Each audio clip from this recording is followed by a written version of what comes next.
C'est une table ronde consacrée au cinéma d'action français, à la French Touch du cinéma d'action français. On va se demander si elle existe. Donc c'est une table ronde qui prend place à l'intérieur d'un week-end qui a été consacré depuis hier au cinéma d'action français, qui se poursuit ensuite avec encore 2 films projetés. On vous en reparlera peut-être un peu tout à l'heure. Et ça prend place également de manière plus importante au sein du mouvement des Incassables qui se tient jusqu'en décembre prochain et qui s'amuse à comparer donc le héros burlesque et le héros d'action en passant par le héros de cartoon, de jeux vidéo et bien d'autres choses dont peut-être on va aussi encore parler aujourd'hui. C'est François Barge-Prieur des Fiches de cinéma, c'est le titre qu'il faut te donner ici. Tout à fait. Voilà. Très bien. Qui va les Fiches de cinéma avec qui nous avons composé, on va dire, ce week-end spécial, et François va mettre en scène et animer cette table ronde. Voilà. Et je lui laisse présenter ses invités et le reste de la soirée, de l'après-midi. Voilà. Donc, Merci bonne table beaucoup. ronde. Merci beaucoup, Fabien. Je vous rappelle pas le titre de cette table ronde, ou plutôt je vous le rappelle, la French Touch du cinéma d'action existe-t-elle ? C'est à ça qu'on va essayer de répondre. Et avant de vous présenter mes chers invités, je vais commencer en images tout de suite avec un premier extrait. On va voir si vous le reconnaissez, puis après on discute de tout ça.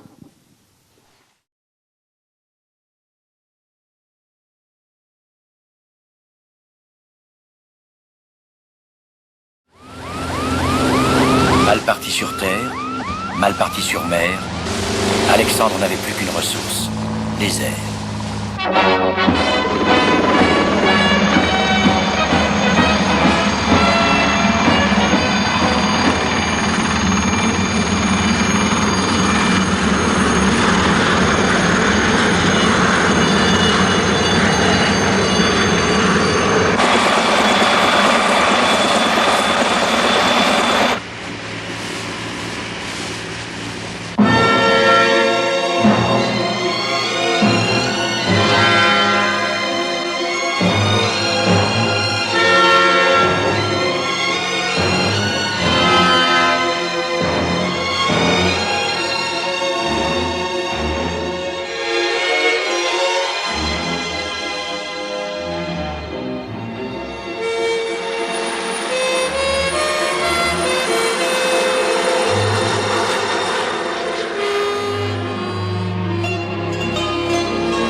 Bien, vous avez peut-être reconnu donc le Guignolo.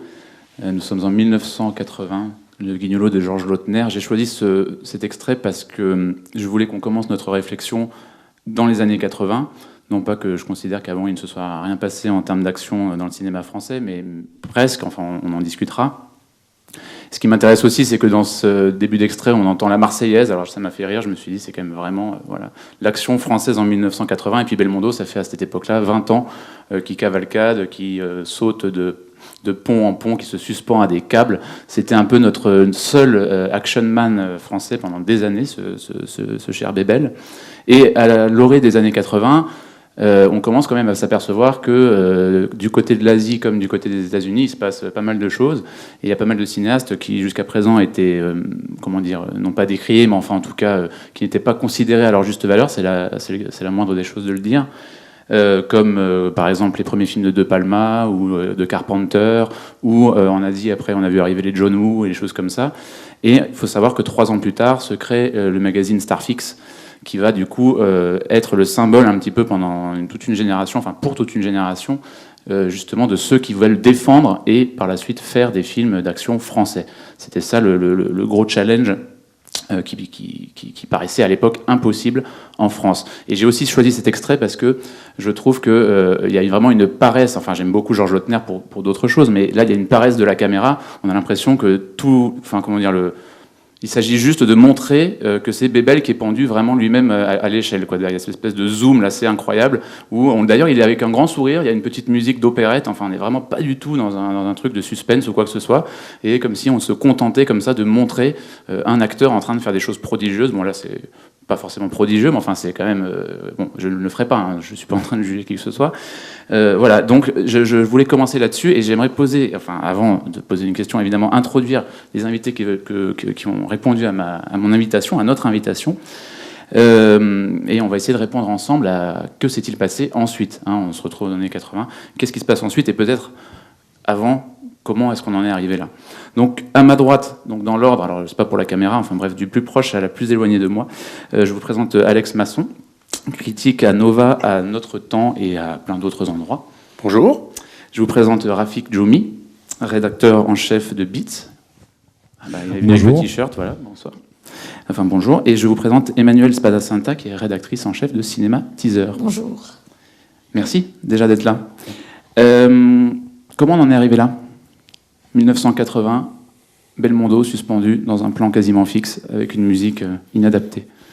C'est une bonne question. Non, Moi, je sais pas si je suis je pense être le plus vieux du panel, mais j'ai le souvenir gamin d'avoir beaucoup entendu parler de cette séquence. Une énorme partie de la promotion du film s'est faite sur cette séquence-là, et donc à la télévision, on insistait bien là-dessus. Vous allez voir Belmondo vraiment accroché au-dessus de l'hélicoptère, etc. Bon, outre le fait que, comme tu l'as fait remarquer, c'est finalement assez cheap, filmé assez platement, et qu'on voit assez clairement aussi qu'il a décroché. Notamment lorsqu'il se retire de l'hélicoptère à la fin, que la séquence ne semble absolument pas justifiée par quoi que ce soit. Dans le film, elle est pas plus, hein, mais en gros, on a besoin d'un hélicoptère, il monte à l'hélicoptère et il atterrit un peu plus tard. On est vraiment à cette époque-là, au début des années 80, c'est le début de l'ère. Comment s'appelait ce publicitaire qui a fait la campagne de Mitterrand? Séguéla, voilà. Et ça, c'est vraiment un coup à la Séguéla. Plus qu'un extrait de film, en fait. À la même époque, à la télévision française, on voit des extraits du Jeu de la mort de Bruce Lee. C'est une toute autre dynamique. On est jeté dans un film, on se doute qu'il s'est passé quelque chose avant, il va se passer quelque chose après, et on a droit à un moment de bravoure qui est purement scénique, purement chorégraphique. Là, on a une pub pour, on sait pas trop, pour Belmondo, des caleçons. Pour des caleçons. D'ailleurs, à l'époque, les caleçons étaient assez intéressants. Mais pour Belmondo. Ce qui est marrant, c'est que quelques années auparavant, il y a Peur sur la ville, qui est autrement plus dynamique, qui est autrement plus intense. Il comprend scène d'action. La scène d'action sur le métro aérien dans Peur sur la ville est autrement plus forte que celle-là. Il y a des trucs avec des hélicoptères aussi à la fin, où il descendait avec un filin. Mais c'est aussi parce qu'à l'époque, on avait besoin on était déjà sur la fin d'un phénomène de la starisation. Genre qu'effectivement, moi je me rappelle d'un passage chez Drucker de Belmondo où tout tournait autour de l'extrait. Genre, il ne racontait absolument pas ce qui se passait dans le Guignolo, qui par ailleurs est assez dispensable comme film. Mais il y avait un côté où c'était les gens n'allaient pas voir un film d'action, ils allaient voir un film de Belmondo. Ils allaient voir le Belmondo, quel que soit le genre, que ce soit une comédie, un film d'action ou quoi d'autre. Et ce cinéma ce cinéma populaire à l'époque. Comment ça se fait qu'on ait eu tant de mal à s'en défaire, à votre avis? C'est-à-dire, quand on arrive au début des années 80, qu'est-ce qu'on a eu, en fait, comme cinéma populaire? Donc, on a eu L'Homme de Rio, on a eu... Non, mais ça dépend ce qu'on entend par populaire, parce qu'il ne faut pas oublier qu'à l'époque, dans les années 80, où il y a ça, il y a quand même des choses à côté qui se trament. Genre que le plus gros film d'action populaire, je ne parle pas de qualité du film, hein, mais en termes de succès à l'époque, ou 3-4 ans plus tard, c'est Les Spécialistes. On va y arriver. Mais non, mais ça essayait d'amener d'autres choses, une nouvelle génération. Ça essayait déjà de voir avec d'autres acteurs, à savoir Giraudot et Lanvin, qui jusque-là avaient fait plutôt des comédies, de voir ce qu'on faisait derrière. Et même Giraudot, à la même période, chez Gilles Béat, quand il fait Les Rues Barbares ou des films comme ça, c'est une tentative d'aller vers autre chose déjà. Il y avait quand même des tentatives. Et si on regarde bien, il y a eu à cette époque-là une pléthore de films français, que ce soit des comédies, des films de KPDP, même des films fantastiques, où il y avait des tentatives. Sauf que l'idée du cinéma d'action français, elle est assez problématique, parce que ça n'existe pas en soi. Ça a toujours été relégué sur une autre case. Et même avant les années 80, genre que personne disait je vais avoir un film d'action français. Si on va avoir une comédie, on va avoir un film de KPDP, on va avoir un film d'aventure, on va avoir un film policier, mais dans lesquels il y avait des scènes d'action. Genre que sur les années 70, avant dans cette décennie-là, il y a eu une pléthore de films où il y avait des scènes d'action. Mais il fallait qu'il y ait une star. Et Belmondo, avant les années 70, il crée son icône de star du film d'action dans la comédie. C'est les films de Broca, Les Tribulations d'un Chinois en Chine, c'est Le Cerveau de Gérard Houry, qui sont avant tout des comédies que les gens vont voir en tant que comédie, avec 2-3 séquences d'action dedans. Mais même des choses comme Cartouche ou Les Marianne l'an 2, genre que pendant 10 ans, oui, il y a eu un moment où Belmondo a incarné le cinéma d'action à la française, malgré lui ou volontairement, ça je sais pas, mais c'est vrai qu'il y avait cette idée d'une starisation. Les gens allaient voir un film pour une vedette, et pas forcément pour un genre. Et d'ailleurs, je repense à la séquence aussi dans Borsalino, où pour le coup, c'est vraiment l'affrontement de deux vedettes, puisque c'est Delon et Belmondo qui se présentent en fait en se mettant des pains dans la gueule, quoi. Et effectivement, il y a vraiment cette idée de présenter des stars. Et il y a aussi, à cette époque-là, tu dis qu'il y a des choses qui commencent. Rue Barbare, effectivement, c'est un peu étrange, c'est un peu une sorte de Starmania version dark, avec effectivement Giraudot. Pour resituer, pour ceux qui ne connaîtraient pas Rue Barbare, c'est un film assez étrange, pas post-apocalyptique, mais presque, mais qui se passerait dans un monde qui aurait mal tourné, où il y a juste des gangs qui tiennent les choses. Alors, visiblement inspiré quelque part par Mad Max derrière, parce que c'est d'un côté où c'était que des gangs qui tenaient, et Giraudot tenait un rôle d'un personnage qui revenait là-dedans, qui avait fréquenté ces gangs-là, et qui se retrouvait réimpliqué là-dedans. Et le film était très étrange, il est encore plus aujourd'hui, mais déjà pour l'époque, dans la tentative, était très très très curieux par effectivement un côté très urbain, très noir, pour le coup des vraies scènes de corps à corps.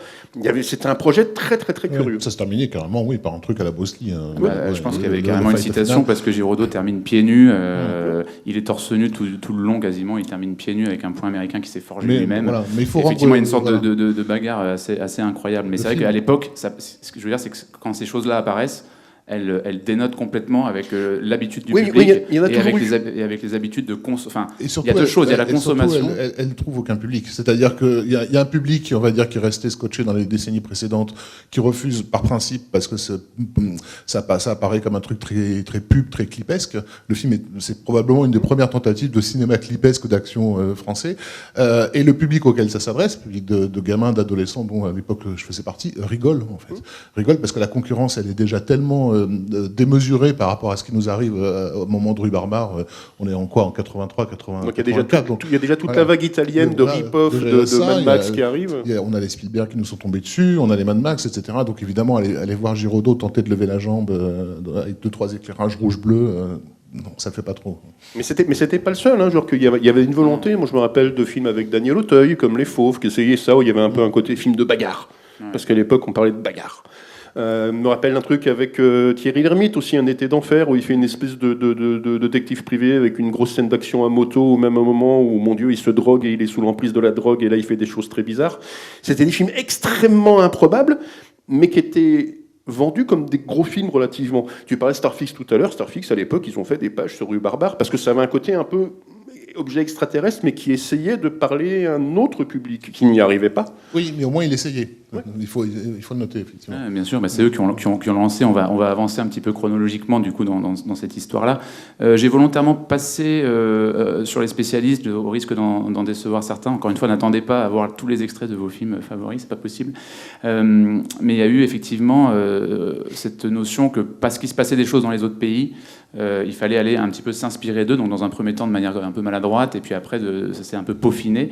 Vous pensez que ça s'est infusé comment l'internationalisation je suis pas sûr. Alors du blockbuster ou du film de genre, disons. Ça arrivait bien après. Je pense pas que les spécialistes, il était fait pour dire on va rivaliser avec du cinéma américain. C'est juste que les spécialistes, je pense qu'il s'est fait parce qu'il déjà il faut voir qui produisait les spécialistes ou même qui produisait les Guignolo. Le Guignolo, dans mon souvenir, c'est Alain Poiré, qui était un des grands producteurs de la Gaumont, de comédie et autres. Les spécialistes, c'est Christian Fechner. Christian Fechner, c'était l'homme qui avait fait le succès des Charlots, qui avait fait le succès dans une certaine partie des gens du Splendide aussi. Et la volonté, c'était pas tant de rivaliser avec les Américains, mais de faire un film d'action français avec des stars, pour renouveler le cheptel de stars. Parce qu'à cette époque-là, Delon, ça commençait, les spécialistes, c'est 85 ou 87, Delon, ça commençait en chute libre. On a l'époque du Marginal, on a l'époque de Joyeuse Pâques, il y avait déjà un déclin, peut-être aussi à cause de l'âge, parce qu'il ne peut pas faire des cascades comme ça tout le temps. Mais je pense que ce n'est pas une question, sur ces gros films-là, en tout cas, de vouloir rivaliser avec le cinéma américain. C'était surtout une idée de refaire du cinéma populaire à la Bébel, avec éventuellement des acteurs qui pouvaient marcher dans ses traces.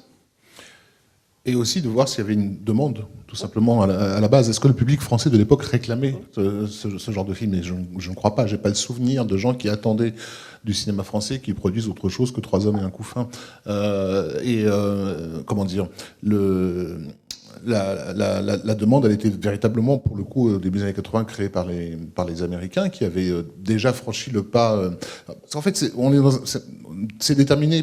La demande, elle détermine un système de production qui détermine, voilà, qui va produire un maximum de films, et de ces films-là sortiront ceux qui vont être des succès et qui vont du coup définir le courant. Et il n'y a pas eu cette dynamique en France. Disons qu'elle arrive plus tard. Mais aux États-Unis, on a au tout début des années 80 l'arrivée des chaînes câblées qui font un appel d'air monstrueux en termes de production de films. Ils vont avoir besoin de passer un maximum de fiction. Donc les films sont plus tant produits à l'époque pour la salle que pour la salle et la télévision et le câble. Donc il y a déjà un marché qui se crée. Idem sur la vidéo. Tu parles de Belmondo. Belmondo, ça a été une des locomotives du marché vidéo. Quand René Château a acquis les droits, tout le monde riait de lui à l'époque. Bon, 2-3 ans plus tard, quand on a vu les ventes qu'il avait fait sur le catalogue Belmondo, ça a un peu déchanté, quoi. Mais pareil, la France a complètement laissé passer ce marché vidéo. On ne produisait pas des films en se disant il va faire une petite sortie en salle et ensuite cartonner en vidéo.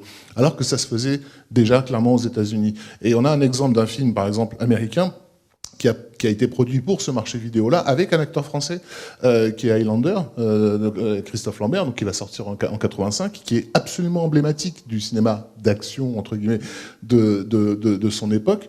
Mais ce film-là, il existe parce qu'il a été produit par des gens qui visaient déjà un marché qui était plus celui uniquement des salles.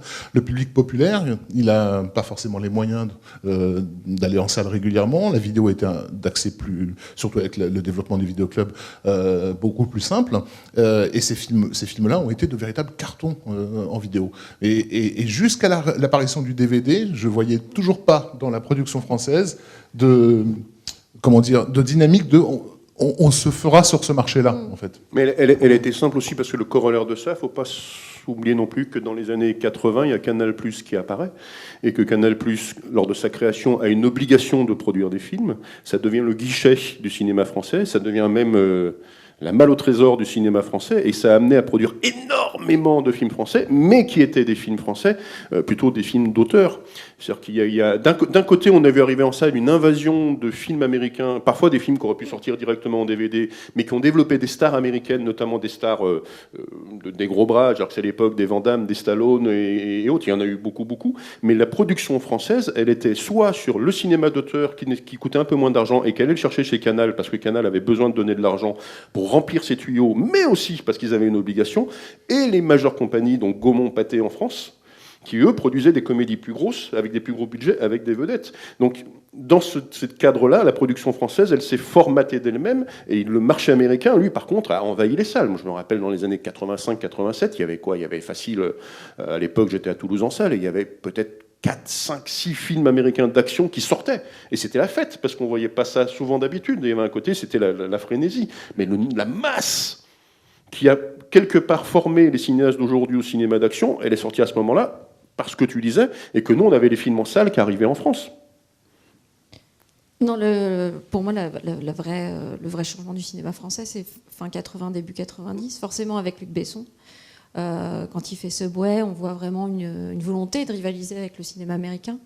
Et surtout au début des années 90, forcément, quand il y a Nikita. Et bizarrement, de manière concomitante, il y a La Totale, qui sera plus tard remakée par James Cameron. Mais c'est vrai que le début des années 90, finalement, c'est là où il y a une volonté de rivaliser au niveau, là, sur le coup, d'inventer un cinéma d'action français.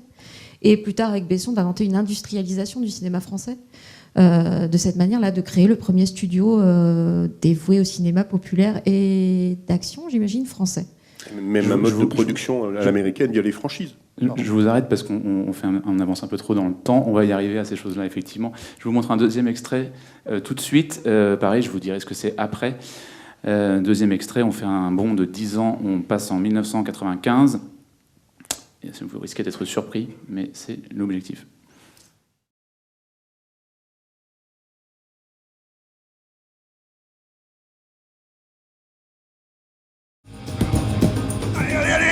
Off your boats! Emergency, come on! Nothing against you! I've got the triad after me! Triad?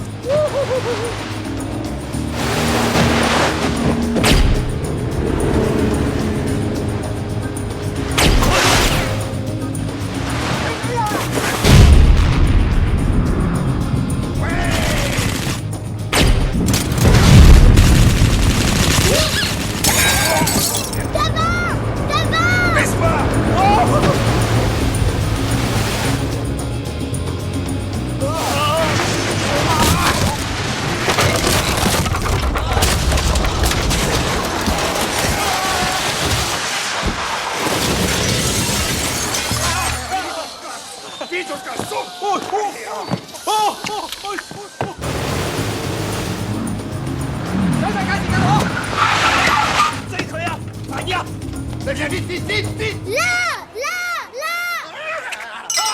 Ah, je t'escarre, allez! Putain!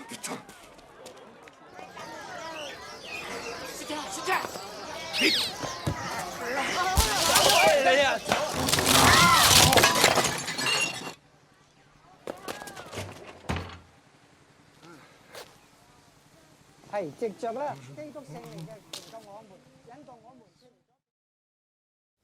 Bon. Non, j'ai choisi ça, donc c'est les Anges Gardiens de Jean-Marie Poiré, on est en 1995. J'ai choisi cet extrait pour une raison assez spécifique, parce que c'est la scène d'ouverture, on est à Hong Kong. On voit qu'il a demandé à faire appel à des équipes locales pour les cascades et notamment les arts martiaux. Et ce qui est assez incroyable dans cette séquence, c'est qu'on voit que lui, tout ce qui l'intéresse, c'est ce qu'il sait déjà faire, c'est-à-dire le rythme et créer de l'humour. C'est assez drôle, enfin le timing c'est drôle, des fois à second degré, mais enfin il y a quand même certains montages qui marchent. Mais par contre, il se soucie absolument pas de raccords ou de s'intéresser à comment vont faire ces personnes dont ils ne maîtrisent pas encore les compétences, en fait. Et donc, je sais pas si vous avez compté, enfin, bon, ça dépend mais le nombre de faux raccords qu'il y a entre quelqu'un qui, d'un coup, traverse une vitre, on l'a même pas vu décoller.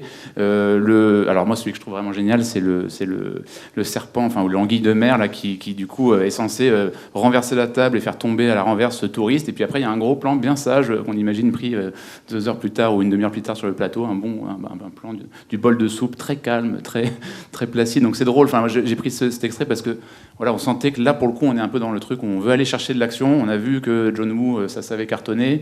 On a vu aussi les films de Bruce Lee, les premiers Jackie Chan.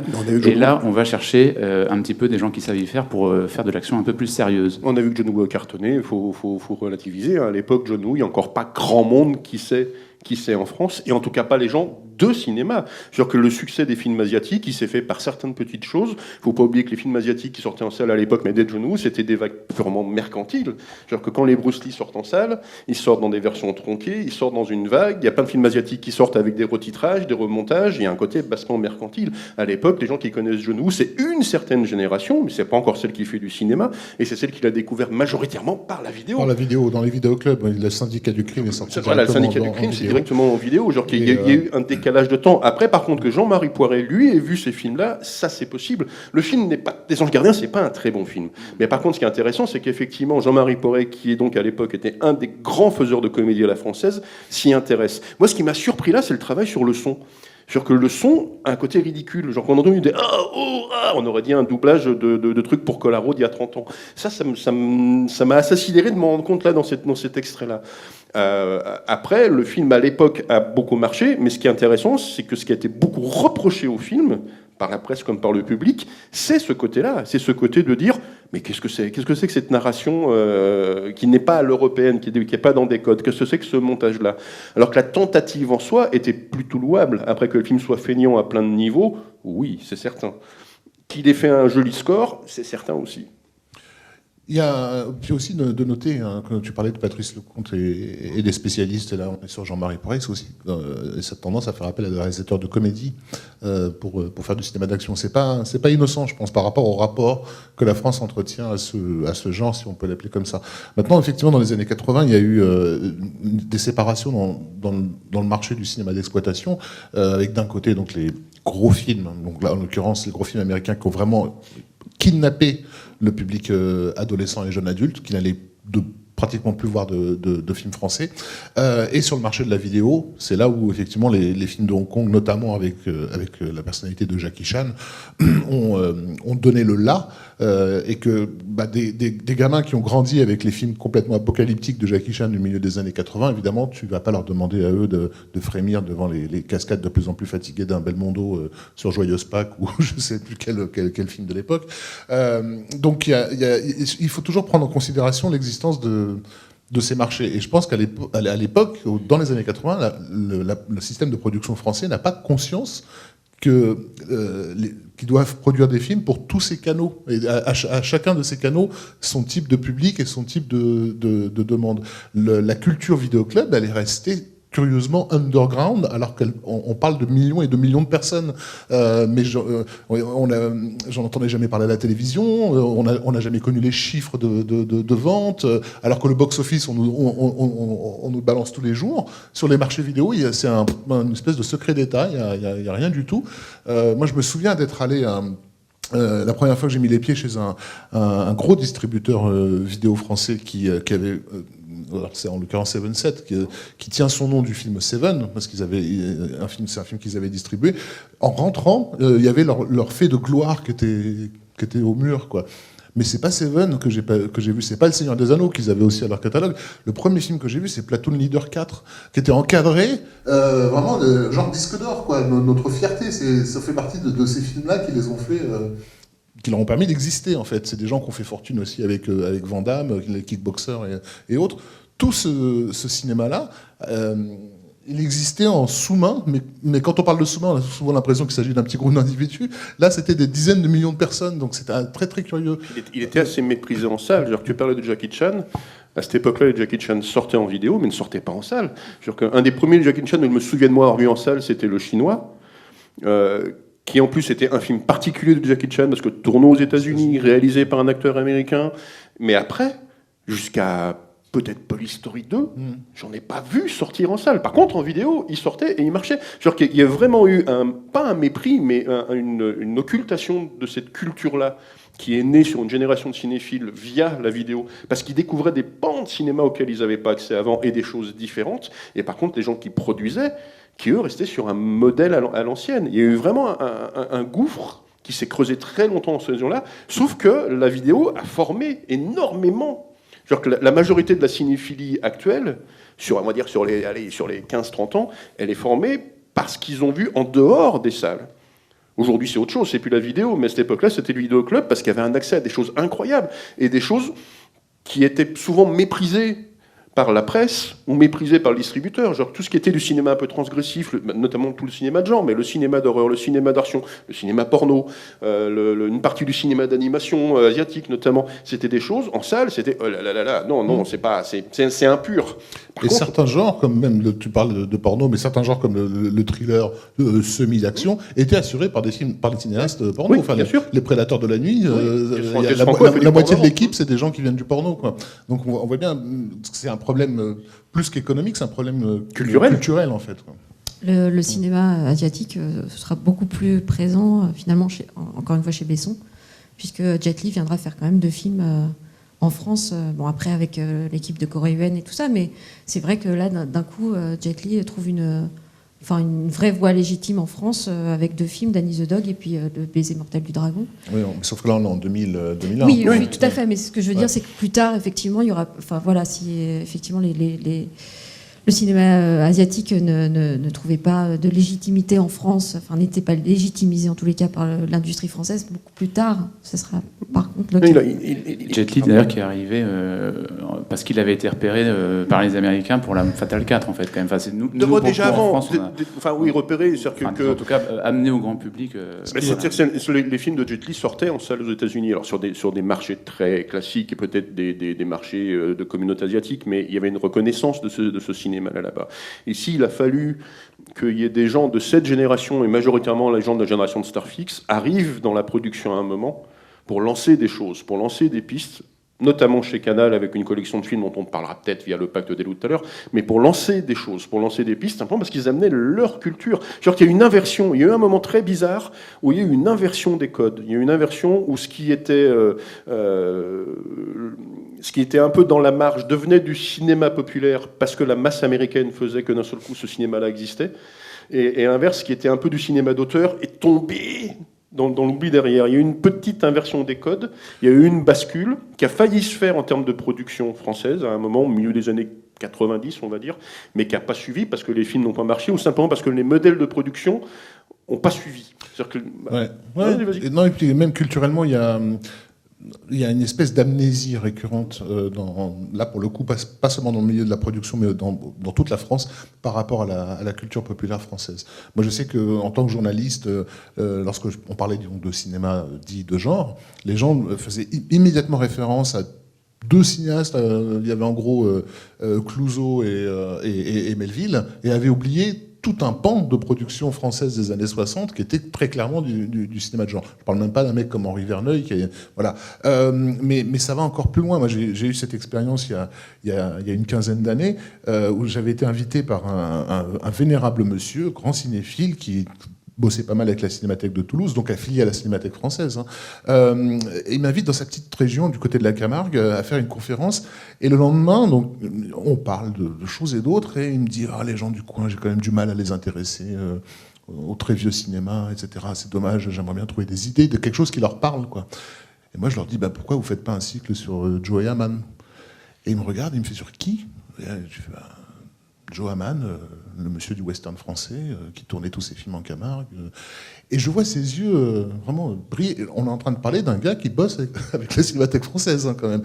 Et je me retrouve à lui expliquer qu'au début des années 10, les Américains étaient concurrencés de façon déloyale, selon eux, par ce Frenchie qui faisait des westerns qui plaisaient plus au public américain que les westerns tournés sur la côte Est, dans le New Jersey et autres, qui étaient effectivement un peu cheap, parce que en tournant dans la côte Est, c'était obligé de trouver un petit jardin pour faire office de décor, là où Hamman avait eu l'idée de filmer ses cavaliers camarguais sur des plaines à n'en plus finir, voilà, et il faisait des films qui avaient une espèce de souffle d'aventure qui avait beaucoup plus convaincu le public américain, et ce qu'ils appelaient le western camembert à un moment donné, qu'un monsieur de la région affilié à la Cinémathèque française n'ait pas idée qu'à 500 mètres de chez lui c'est tourné un pan d'histoire du cinéma populaire qui a quasi de notoriété internationale pour le coup. C'est fascinant, ça donne une idée je pense, de toute l'amnésie qu'il y a derrière, quoi. Mais ça se voit même quand on voit, là je pense à un lien avec une actu DVD récente, mais il y a un coffret feuillade qui sort là avec les Fantomas et les vampires. C'est marrant de se dire qu'à l'époque, donc dans les 10-20, il y avait une tradition de cinéma d'action populaire, feuilletonesque, parce qu'elle a été liée à une littérature qui existait avant, qui cartonnait en salle. Et avec des idées, avec du rythme, avec des choses qui ne dépareraient pas aujourd'hui. Il y a vraiment effectivement un truc très étrange d'amnésie des cinémas populaires, parce qu'on me parlait tout à l'heure des années 80, mais dans les années 50-60, on avait des franchises en France, on avait des acteurs. Les Mikochen. On avait les Mikochen avec Elie Constantine, on avait le Gorille avec Ventura, on avait des choses comme ça, mais il y a un côté où la star a détrôné ce truc-là. C'est-à-dire qu'aujourd'hui, tu demandes aux gens dans la rue qui a réalisé un Fantomas, qui a réalisé un Bossu, qui a réalisé des films de KPDP très très populaires à l'époque, les noms des réalisateurs, on les a oubliés. C'est passé, c'était je me souviens de Jean Marais, je me souviens de Funès, je me souviens de Belmondo. Il y a un truc qui s'est perdu à un moment, à mon sens, parce qu'il fallait qu'il y ait des incarnations, qu'il y ait des corps de cinéma, donc des stars, qu'on a perdu ensuite en France dans les années 90-2000.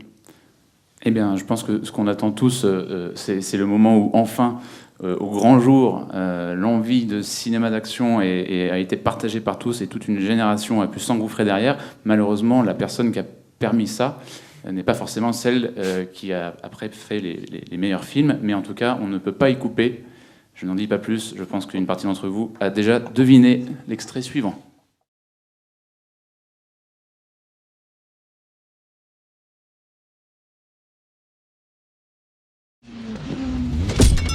Alors les bavaroises, ça marche? Toujours en tracteur?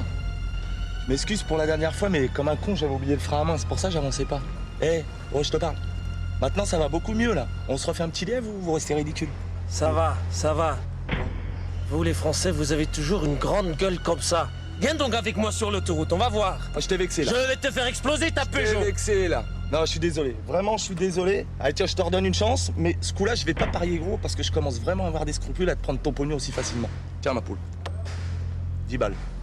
Tu vas payer pour ton insolence. Vaut mieux être insolent que ridicule.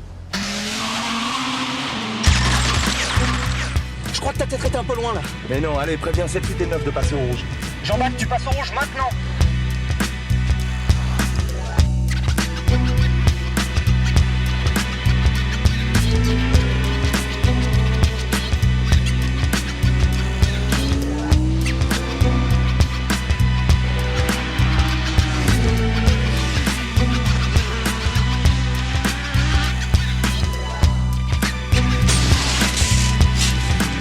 Numéro 10, Christophe à place.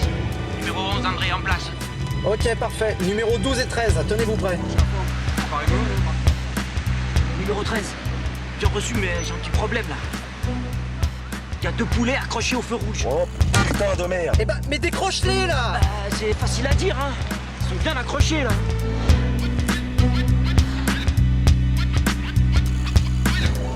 On arrive au numéro 11, trouve une solution sinon on est mal. Bon, Polo, vas-y, passe-les-moi, là. Bon, j'aime bien cet extrait parce qu'il montre à la fois, je trouve, enfin bon, comment dire, la réussite et les limites immédiates du système Besson qui est producteur. Hein, c'est Gérard Pires, il faut quand même rappeler à la réalisation.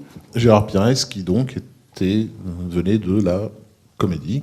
Ah ouais, Encore une fois, non, mais il faut vraiment le voir, hein, c'est systématique. Et donc là, on a toutes les tendances qui vont plomber après pas mal de films français qui vont vouloir continuer à avoir à tisser une veine comique en parallèle de l'action, c'est-à-dire les petits dialogues, l'humour un peu franchouillard, voire franchement limite par moment. Et bon, et en même temps, on pouvait pas passer à côté parce que c'est ce qui annonce en fait le début des franchises. Enfin, en tout cas, c'est Besson producteur qui, en France, de manière massive, avec sa société de production, lance d'abord les taxis, 1, 2, 3, avec des déclinaisons, donc c'est des taxis au ski, taxis je sais pas où, ensuite il y a les Yamakasi qui interviennent, enfin il a cette idée quand même à chaque fois de diversifier, de prendre une trame, et enfin on retrouve des éléments de fidélisation qu'on n'a pas en fait jusqu'à présent. Et tu me parlais, je me souviens des cas particuliers, que jusqu'à présent chaque film était un peu un prototype, bien sûr. Et c'est quelque part Besson qui va amener cette idée qu'on peut décliner une chaîne de choses, après il va le refaire avec les Taken, les transporteurs, le transporteur, ou d'autres, voilà, etc. Et donc là, on commence à avoir vraiment cette idée de production massive. Et enfin, donc EuroparCorp, Gaumont commence à assumer le fait qu'ils vont produire un peu massivement. Alors on est encore dans le domaine de la comédie, ça va bientôt changer, mais en tout cas assume de produire massivement et de manière sérielle, on va dire, des films d'action. Ah bah. Et ça cartonne parce que ça cartonne. Alors, la l'occurrence, Taxi, en l'occurrence au départ, millions de spectateurs, hein, c'est pas non plus rien. Combien, c'est pas comme s'il y avait 27 millions. Ouais, mais c'est pas comme s'il y avait pas de demande. Enfin, c'est-à-dire que le premier il fait 6-7, je crois, 6 millions 7 d'entrées. Le deuxième, il en fait 10, quelque chose. C'est le plus gros score de l'année de la sortie.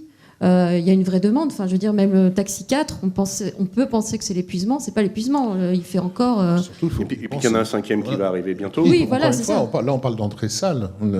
Oui, en plus. En Oui, termes de marché vidéo, marché câble, marché. La télé, ça n'arrête pas. Et dès les années 80, Besson, il fait partie des gens qui comprennent que le public populaire s'est déplacé.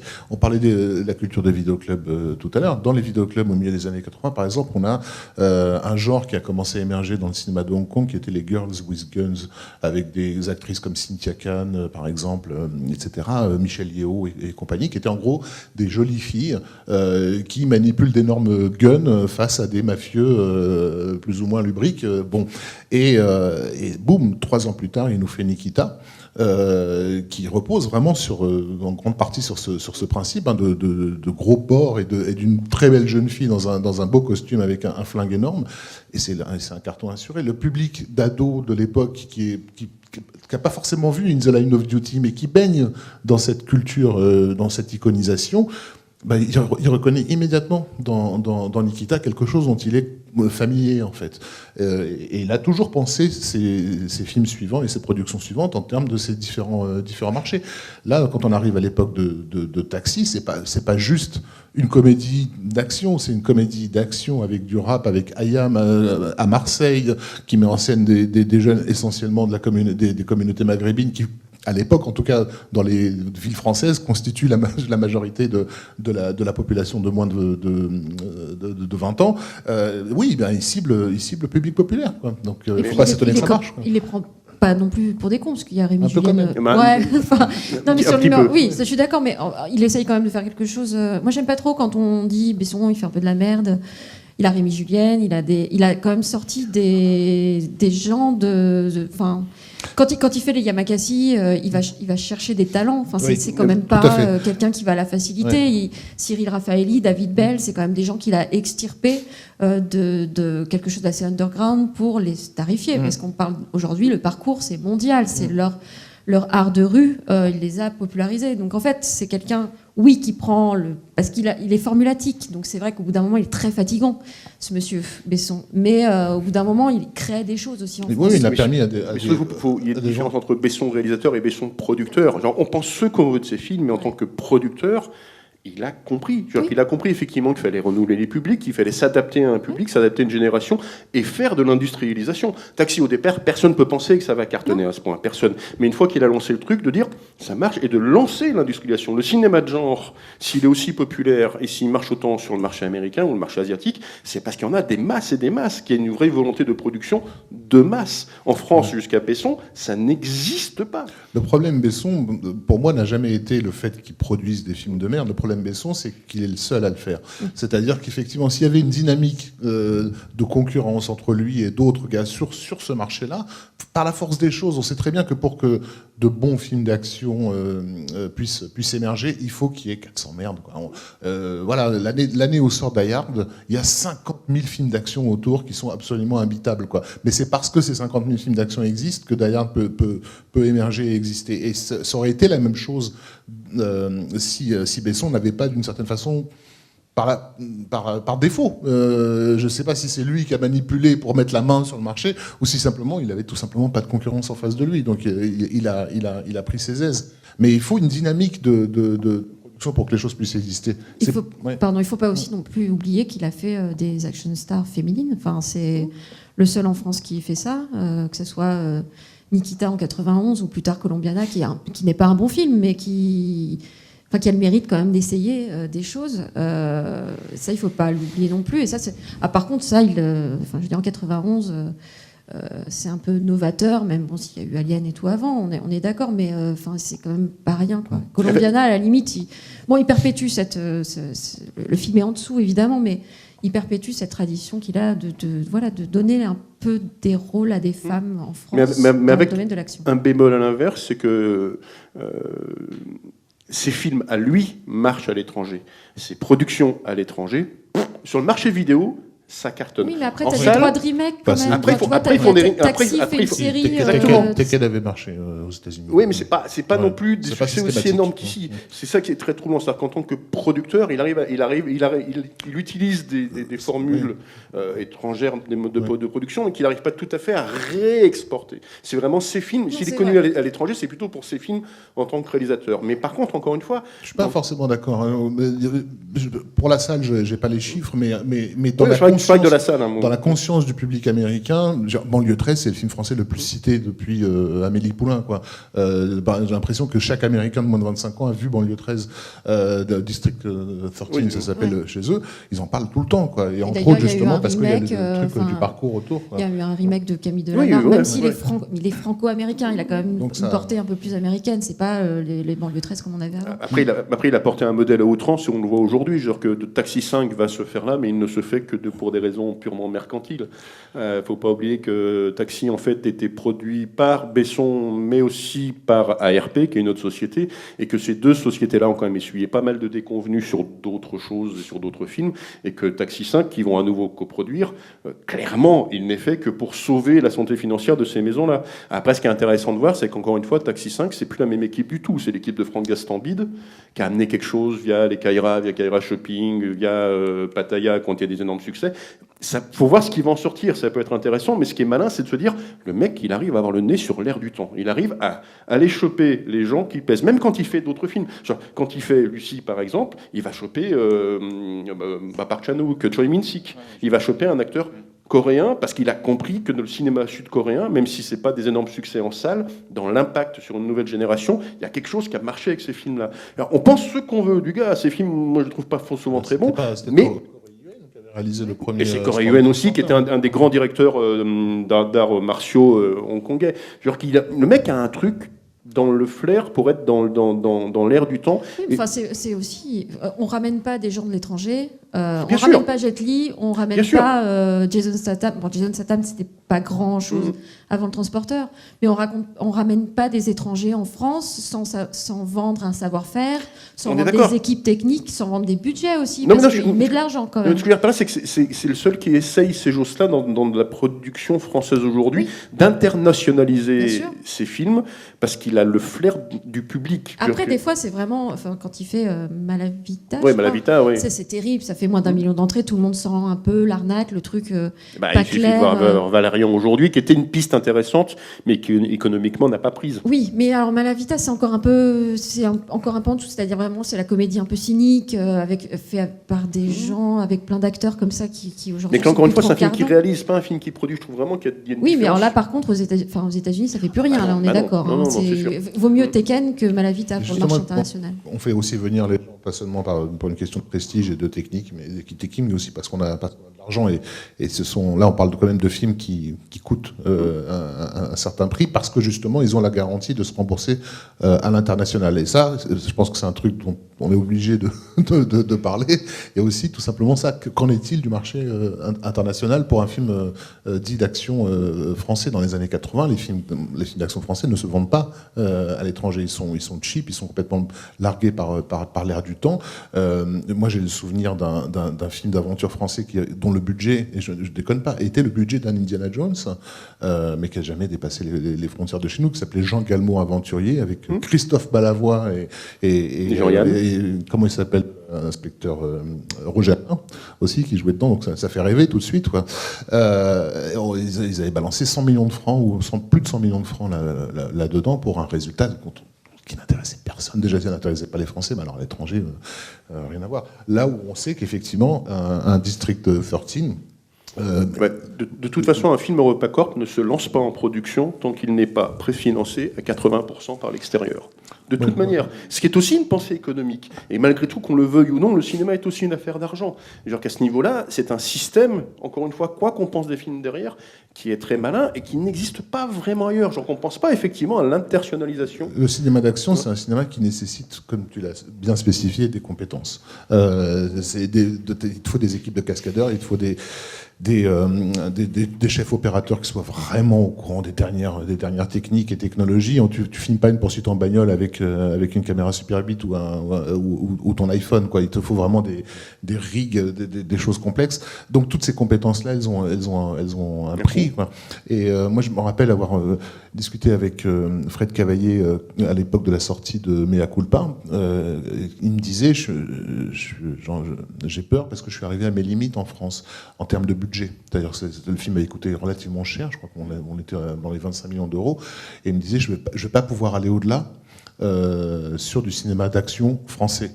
Or, le problème, c'est que déjà, j'étais complètement à l'étroit. C'est-à-dire qu'il avait une poursuite à tourner pour ce film-là, et il a galéré comme un fou, et parce qu'il avait un véhicule pour sa poursuite, quoi.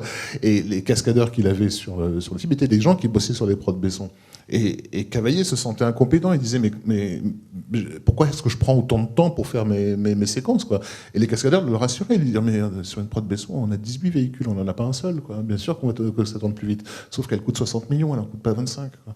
Donc il y a aussi cette question financière. Alors pas toujours, hein. Il y a aussi une culture de la série B qu'on n'a pas en France. Moi, il y a un exemple que j'aime bien mettre parce qu'il nous met la honte, mais pour des films qui sont sortis à la même époque, mais le Police de Maurice Pialat a le même budget que le Terminator de James Cameron, par exemple. Je pense que c'est un truc qu'il faut vraiment faire tourner dans sa tête plusieurs fois, que Police de Pialat et Terminator de Cameron coûtent exactement la même somme d'argent.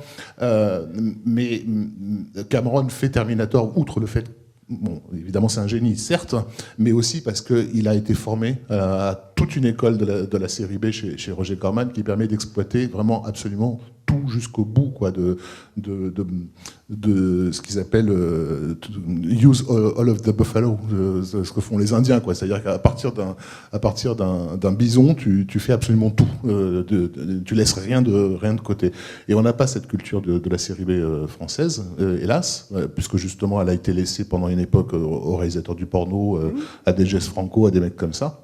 Et donc on n'a pas développé non plus ces compétences sur des petits budgets. Donc on a besoin de ces gens que Besson fait travailler. Et heureusement qu'il est là pour eux, parce que pour le coup, s'il existe des Alain Figlars et compagnie, etc., c'est parce qu'il y a des productions Besson récurrentes, quoi. Après, dans quelles conditions il travaille? Il y a toujours eu ces énormes controverses sur, sur les cascades, sur l'argent, sur la sécurité, etc. Mais après, tant qu'une enquête ne sera pas faite de manière très sérieuse, il n'est pas à nous de juger, quoi. Mais en tous les cas, c'est vrai qu'on ne peut pas nier qu'il a donné sa chance à des techniciens qui, sans lui, je ne vois pas ce qu'ils auraient fait, en fait. Enfin, et que les Américains, du coup, peuvent réemployer par derrière, quoi. Il ne faut pas oublier vraiment à quel point tout ça est un système. Je veux dire, on cherche l'identité d'un cinéma d'action français comme si elle pouvait sortir de nulle part. Mais le western spaghetti italien, il n'est pas sorti de nulle part. Il a toute une histoire qu'il a préparée. Il a quand même fallu que les Américains envahissent l'Italie, découvrent les studios de Cinecittà créés par Mussolini à l'abandon, que la mafia américaine fasse chier les studios avec des grèves successives, empêchant les tournages à Hollywood pour que les mecs se disent on va les tourner en Italie parce que là-bas ils nous laisseront un peu plus en paix. Qu'est-ce qu'on va tourner là-bas? On va tourner des péplums, de découvrir donc du coup les décors alentours, de former des techniciens sur place, de commencer à créer un système de production et de découvrir qu'il y a un désert en Espagne dans lequel on peut tourner des westerns. Et là, boum, ces Américains vont tourner leur western et tous ces techniciens italiens qui ont été formés, du coup, qui sont parmi les meilleurs du monde à l'époque, se retrouvent à faire des westerns italiens qui donnent le western spaghetti. Donc il y a une dynamique commerciale et culturelle qui peut créer comme ça l'émergence d'un genre. Non, comme la transition ça se fait bien, en fait justement, ce qui est intéressant à ces années 2000, c'est que enfin les producteurs prennent un peu au sérieux le genre, parce qu'ils sont peut-être aussi encouragés par l'exemple de Luc Besson, et on arrive aussi à maturité toute la génération, pour le coup, des cinéphiles qui, eux, depuis la fin des années 70, années 80, se sont nourris de mangas, de films japonais, des premiers McTiernan et compagnie, et ces réalisateurs-là, qui étaient en fait des critiques, accèdent enfin à la réalisation. Et il y a un truc qui est assez intéressant. Donc quand arrivent les années 2000, on a toute l'équipe de Starfix en fait qui réalise un peu son film, enfin en tout cas certains d'entre eux. Et j'ai remarqué que pour la première fois, les logos Gaumont ou Pathé de début de film avaient été remodifiés. Comme on le fait quand tu as un Star Wars qui sort, le logo il devient une planète ou je sais pas, des choses comme ça. Et là ils l'ont fait donc dans Need Gap, ils l'ont fait avec des yeux là, comme si c'était une vision vue d'une guêpe, et puis ils l'ont fait aussi dans Les Rivières Pourpres avec le logo de Gaumont là qui se fissure un petit peu. Donc là c'est quand même aussi, c'est pas juste pour faire comme les Américains, c'est aussi une vraie marque de confiance des studios en se disant là maintenant on va investir ce qu'il faut et on va tirer aussi parti de nos compétences qui sont notamment dans le maquillage, tout ce qui est tous les cadavres, enfin tout ce qui est les effets spéciaux. Effets spéciaux mécaniques aussi. Hein. Enfin, on était un petit peu en retard sur les effets spéciaux visuels, mais en tout cas sur les effets spéciaux mécaniques, on était très solides. Et donc va arriver l'âge, ce que moi j'appelle, et puis on verra si on tombe d'accord, mais un peu l'âge d'or du cinéma d'action français. Il arrive juste après, en fait, il arrive en 2000. Je vais vous montrer deux extraits à la suite.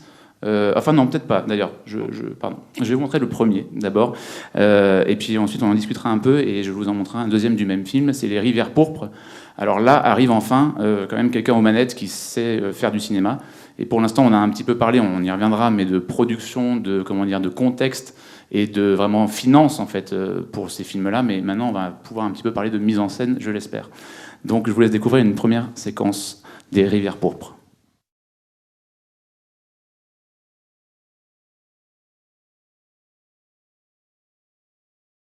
Je veux plus me souvenir. Pardonnez-moi.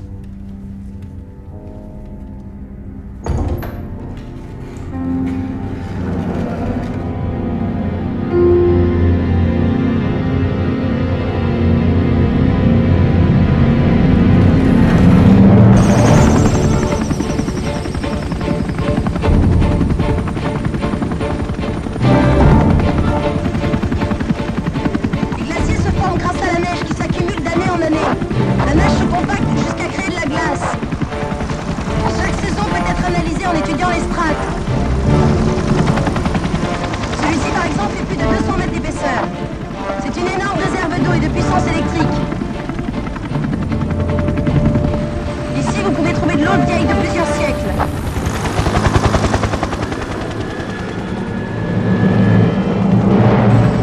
Ça sert à quoi d'étudier les glaciers? La centrale de la fac sert de labo de recherche. En plus, celui-ci glisse vers la vallée. Il faut contrôler le danger qu'il représente.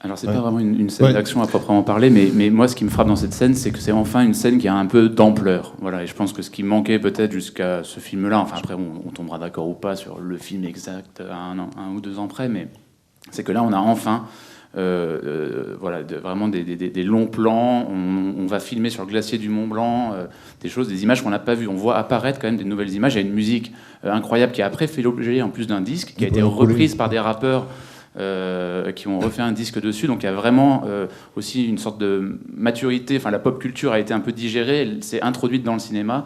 Et on se permet aussi de délocaliser les tournages. On n'est plus tout le temps dans les petites ruelles, des courses-poursuites. Je ne sais pas si c'est l'extrait le plus pop.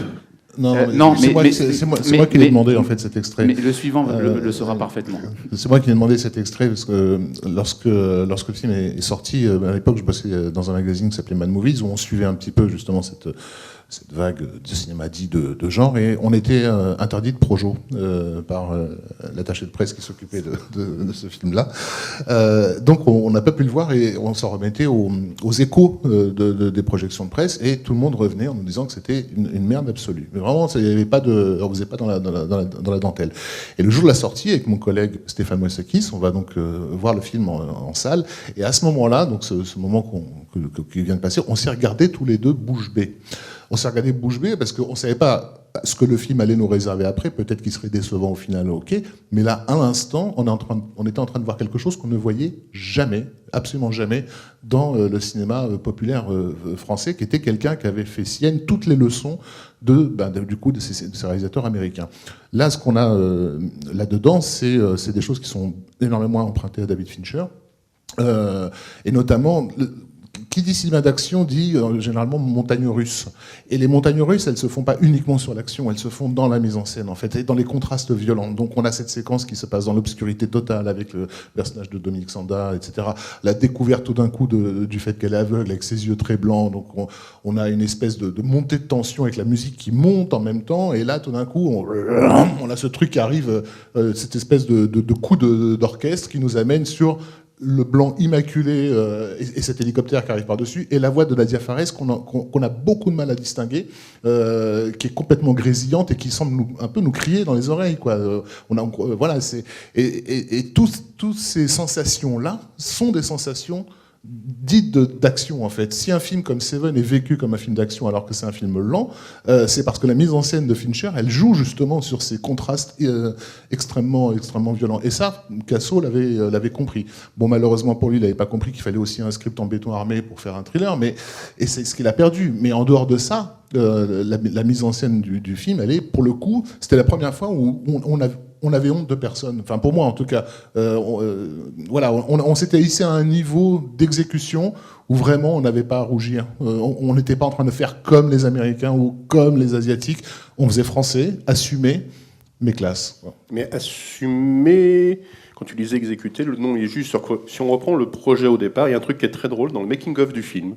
Il y a une interview d'Alain Goldman, qui est producteur du film, qui à un moment lui dit « Oui, effectivement, le scénario est un problème. Même nous, quand on a tourné, on ne comprenait pas ce qu'on savait, mais on savait que le film cartonnerait, parce qu'il y avait eu le bouquin avant, etc. » Et le problème, il est là. C'est que Kassovitz n'est pas totalement à la source du projet. On est allé chercher Kassovitz pour faire ce film-là. Parce que là encore, il y avait un modèle de production. Les Rivières pourpres, en termes de forme, est un film incroyable. En termes d'écriture, mais alors je défie quiconque de m'expliquer la fin, quoi. C'est un gros bordel. Mais c'est un problème quand même de dire Kassovitz, on allait le chercher, puis on l'a mis là. Enfin, normalement, il est censé faire le taf comme s'il était au la Oui, suite oui. du projet, tu vois. Oui, c'est- non, Pourquoi non, mais pourquoi je veux dire, ça se passe pas comme ça justement chez les Américains. On va les chercher. Oui, c'est ça. Bah, c'est- Non, mais je- non, voilà, c'est que c'est un modèle pour le coup à l'américaine. Genre qu'on a une habitude en France du côté l'auteur, réalisateur, metteur en scène. Oui. Là, il y a un côté, c'est pas forcément une tare que Kassovitz soit allé chercher. Et je justement, pense même que c'est c'est une pour qualité ça. parce que si c'était pas lui, le film aurait été moins brillant sur la forme. Mais ce qui est intéressant, c'est que ça a intégré un modèle de production. Quand tu parlais tout à l'heure de la série B, qu'une culture qu'on n'avait pas, faut pas s'oublier qu'à l'époque de ce film-là, il arrive à peu près à un moment où il y a un programme qui existe, qui est initié par Canal+, par des nouvelles têtes, dont Nicolas Boukrieff et François Cognard, qui venaient de Starfix, qui travaillaient là-bas chez Canal à cette époque-là, ce qu'ils ont appelé les B-movies. Et le principe, c'était de faire des vraies séries B avec des films de genres différents, duquel sont sortis une dizaine de films. En haut, le Pacte des loups, et après une flopée après de Samouraï à Bloody Mallory à Requiem ou à Un jeu d'enfant, qui eux n'ont pas marché, simplement parce que les films ont été mal pensés en termes d'économie. Ils ont été pensés sur un côté, on met pas beaucoup de blé, parce que potentiellement ça peut rapporter des choses. Et après, il y a eu des dérapages. Bloody Mallory, si je peux me permettre, je me suis permis justement de vous l'épargner, parce que c'est pas que en termes de C'est à ce packaging niveau, le que ça a film été n'est pas mal bon. pensé, Oui, quoi. C'est quand même, il y a une chauve-souris qui répond à un téléphone dans Bloody Mallory à un moment, ça je m'en souviens bien. Mais à la ce fin, on vous donnera tous les noms, là, tous les titres, si vous voulez. le truc qui était intéressant, c'est qu'il y avait une démarche intéressante qui émanait d'une chaîne de télévision, simplement parce qu'ils avaient besoin de redoper leur pacte d'abonnés et qu'ils voyaient bien qu'il y avait une nouvelle génération qui arrivait et qu'on demandait à des personnes qui, elles, étaient fans de ces choses-là, de lancer cette collection-là. Quand ils sont heurtés à des producteurs différents, il y a eu des dérapages de tous les côtés. Genre que le pacte des loups, c'est un énorme succès, mais c'est aussi une anomalie industrielle à l'arrivée.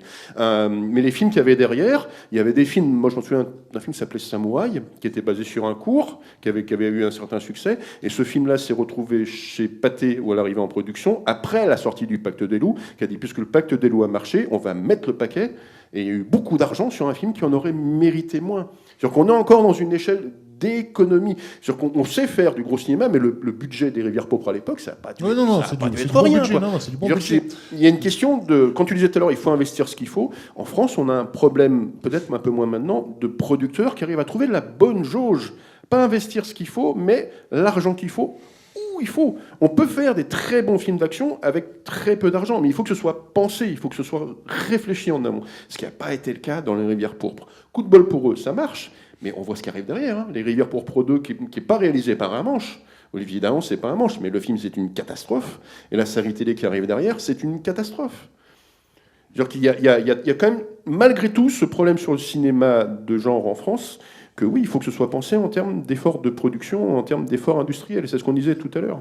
Le problème, c'est que pour pallier le manque de scénaristes qui font du genre et de l'action en France, on a très peu d'auteurs, d'écrivains pour fournir une source d'histoire comme aux États-Unis.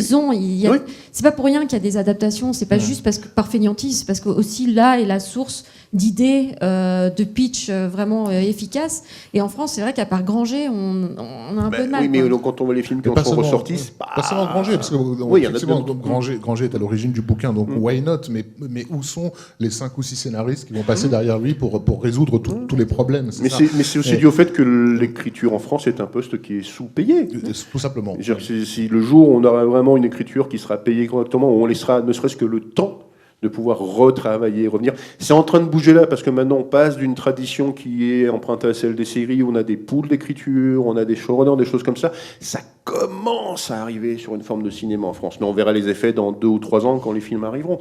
Mais il y a un vrai souci d'écriture, il y a un vrai souci de financement, simplement aussi parce qu'il y a un souci de financement, parce que le cinéma, de toute façon, français, il est majoritairement, pour l'instant, financé par des chaînes de télé qui remplissent leurs programmes, qui remplissent leurs chaînes. Genre que les programmes, pour eux, les films, ce ne sont pas des films. D'ailleurs, ils parlent de programmes, ils parlent de produits pour remplir des tuyaux qui eux-mêmes sont soumis à des choses. Parce que, par exemple, les Rivières Pourpres, en télé, ça ne peut pas passer à 20h50, parce que c'est moins de 12. Donc c'est minimum à 22h30.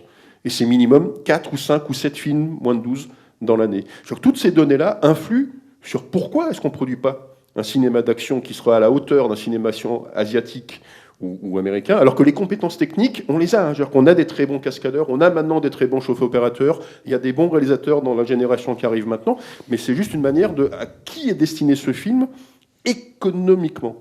C'est en train de bouger, parce que les nouveaux acteurs sont en train de bouger. Genre dans 4 ou 5 ans, c'est plus les chaînes de télé qui produiront les films, ce sera les Amazon, Netflix, Google, Altis et quelques autres, et qui auront pensé les films en fonction d'une nouvelle génération, donc en fonction de certaines choses qu'on peut mettre ou pas, de certaines limites ou pas.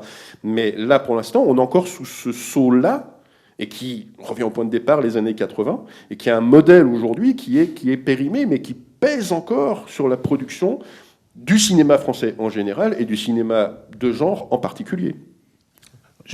Ouais. Non, tu veux rajouter quelque chose non, oui, la question de l'identité, en fait, parce que le titre c'est est-ce qu'il existe une French Touch, en fait, du cinéma d'action. Confusément, oui, elle existe. Là, on arrive justement à la fin des années 90 à une période où va se développer, en tout cas, un système quelques films d'action qui vont avoir une certaine pérennité internationale. Moi, c'est quelque chose que je constate simplement sur Internet. Le simple fait que je sois familier des titres anglais de tous ces films français veut dire ce qu'il veut dire. Crimson Rivers, je le vois régulièrement. Donc, j'ai cité District 13 tout à l'heure. Voilà, les transporteurs, toutes ces choses-là, ça parle en fait au public international. Qu'est-ce qui s'est passé pour qu'on ait attendu si longtemps pour prendre en compte l'existence d'un marché international? Moi, depuis que je suis dans la presse, tout le monde me dit c'est une question de langage, il faut produire en anglais. J'ai envie de dire, il faut produire en anglais, pourquoi?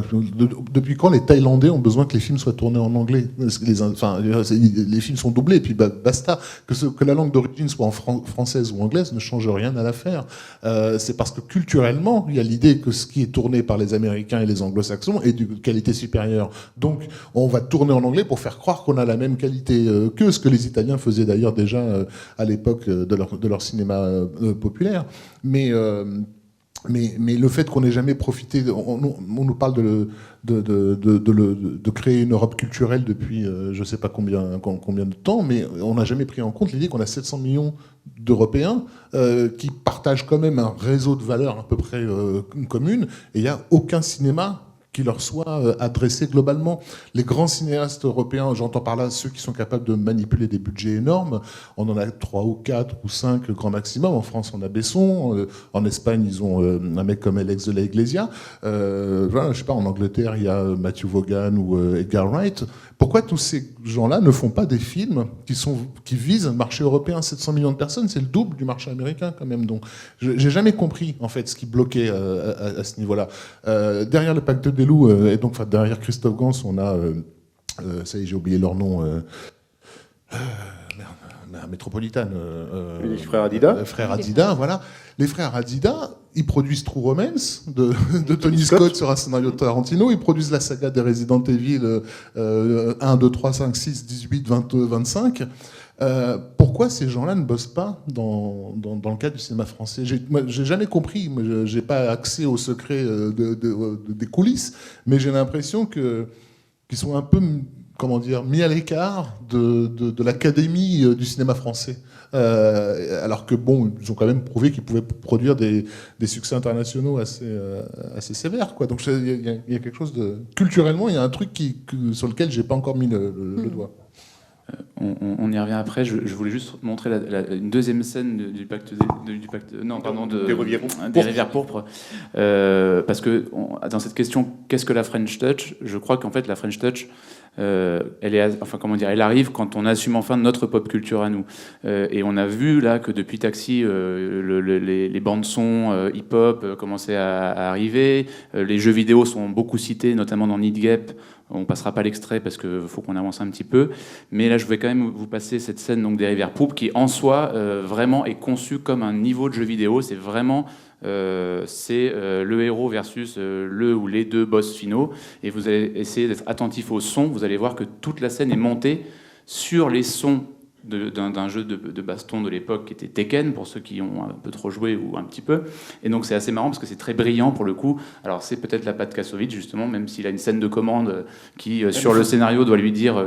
faut pas oublier l'âge de Kassovitz à l'époque. Hein. Que Kassovitz, c'est réellement un enfant de la génération Starfix qui sont jamais aimés cachés. Bien sûr, bien sûr. Donc cette scène, je la garde quand même parce qu'elle est assez symbolique pour moi de la French Touch. C'est vraiment la pop culture française assumée et assez brillamment mise en scène.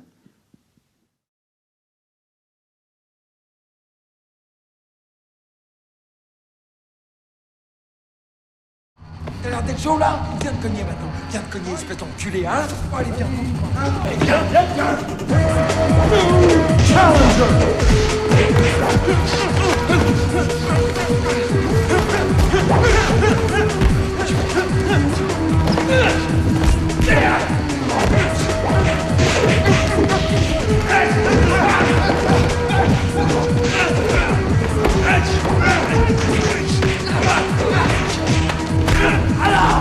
T'as compris comme ta merde.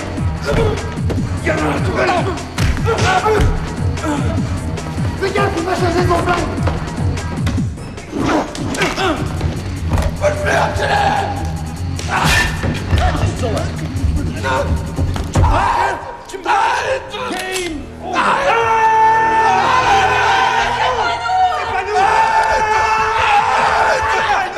C'est pas nous quoi? C'est pas nous hier au cimetière, arrête. On a vu un type avec une nana blanche. Pourquoi vous voulez pas aller plus tôt? Il nous l'a pas demandé.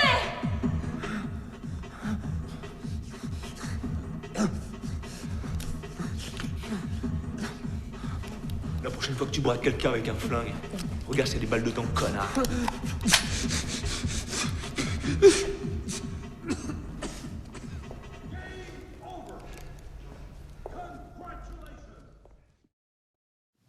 Bon, voilà, vous avez bien entendu à la fin le game over, congratulations, fin du combat. Je ne sais pas si on peut passer directement à un extrait suivant, ou est-ce que vous voulez réagir à celui-là? Voilà. Il nous reste à peu près 15 minutes avant qu'on laisse la parole au public. Voilà, donc j'essaie d'avancer. Moi, je trouve que c'est une scène pourrie. Mais toi, je sais que tu l'aimes pas. Mais et j'adore le film. Mais on peut, on peut en débattre. Oui. Non, mais c'est vrai que ça fait pour le coup caprice du réalisateur qui a voulu faire son petit truc. Au niveau narratif, ça colle à rien dans le reste du film. Il y a une espèce d'ironie qui est posée que le reste du film ne joue pas. Enfin, pour moi, elle n'a pas sa place. Non, mais que ça puisse par contre parler à un public qui lui connaisse le jeu, ça c'est intéressant. Genre que à ce niveau-là, ouais, il y a un truc de reconnaissance en disant je suis du même monde que vous. Je trouve plus fine de le faire. Et là, pour le coup, le pacte des loups avait magnifiquement joué ça dans sa promo. C'était la première fois que je voyais un film français tenter ce genre de choses-là, plutôt que de faire des affiches dans toute la ville comme on avait l'habitude d'en faire. Ils avaient créé des posters spécifiquement pour chaque personnage, et pour chaque personnage, il avait son arme avec lui, son costume et son arme. Alors, les gens de plus de 30 ans à l'époque ne voyaient absolument pas l'intérêt de ce truc. Les gamins de 14 ans comprenaient immédiatement à quoi ça renvoyait. C'est évidemment la culture du jeu de fight à la Tekken et compagnie, où tu as le perso et son arme qui sont systématiquement montrés sur des fiches, quoi. Et ça avait tout de suite, avant même que les gamins ne sachent de quoi parlait le pacte des loups, ils savaient que c'était un film qui s'adressait à eux. Moi, j'aime bien alors je vais me faire l'avocat du diable, mais j'aime bien l'extrait parce que je trouve que là, sur le coup, on fait du cinéma français, c'est-à-dire avec une culture française. Alors oui, bien sûr, Tekken, c'est pas du tout français, mais on a la référence au skin, qui est un vrai problème français, même si c'est un problème européen, mais là, voilà. Vincent Cassel, on l'identifie immédiatement à la haine. Donc en plus, on fait appel à toute une autre culture française du cinéma. Voilà, moi j'aime beaucoup ça parce qu'en plus c'est vraiment la culture du flic. Enfin, je trouve qu'il y a vraiment quelque chose d'extrêmement français et en même temps extrêmement divertissant. Mais le film joue plusieurs fois avec ça. Ah, oui. La présentation du personnage de Cassel, elle a lieu dans une banlieue qui n'en est pas une, en fait. C'est-à-dire que en gros, c'est un bloc au milieu de la campagne avec des vaches à côté. Et je trouve que le film joue vachement bien. C'est pour ça que j'aime beaucoup le film, c'est que c'est vraiment on obtient une efficacité presque américaine, c'est-à-dire d'entertainment vraiment incroyable avec tous les marqueurs français. Et une culture asiatique, genre que le jeu vidéo est asiatique et la chorégraphie d'action, elle est littéralement asiatique. Dieu merci qu'on a des mecs comme Figlars, Dieu merci qu'on a des cascadeurs comme ça qui viennent probablement, je les connais pas, mais du parcours.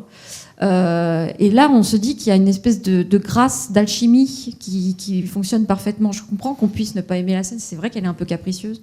Mais franchement, oui, c'est de la pop. Et on sait que sur le plateau, ils se comprennent aussi. C'est-à-dire que ces gens-là ont les mêmes références. Donc, ils gagnent du temps, contrairement à un truc comme Les Anges Gardiens, où j'imagine que sur le plateau, ça ne devait pas communiquer super bien entre les cascadeurs hongkongais et Jean-Marie Poiret. Là, on sait qu'effectivement, l'équipe de cascadeurs et Casso, ils savent exactement à quel film ils empruntent.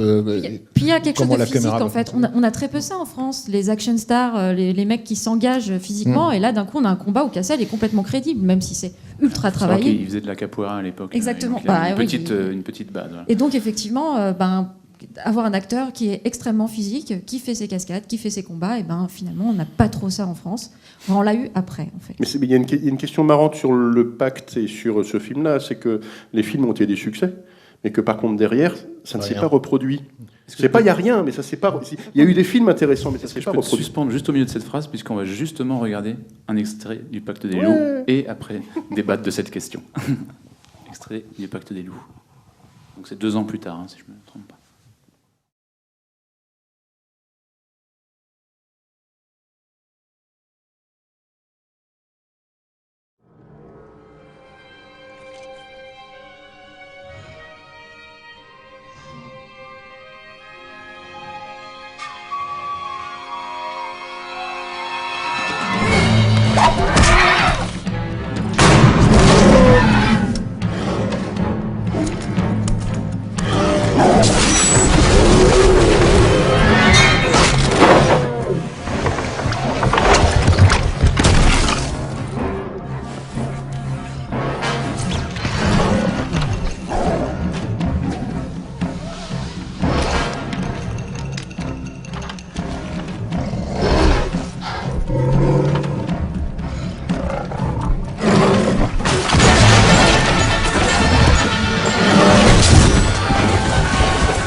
Le Pacte des loups, c'est à la fois pour moi le sommet et bizarrement la fin. Pourquoi la fin ? Je sais pas, tu vas me le dire.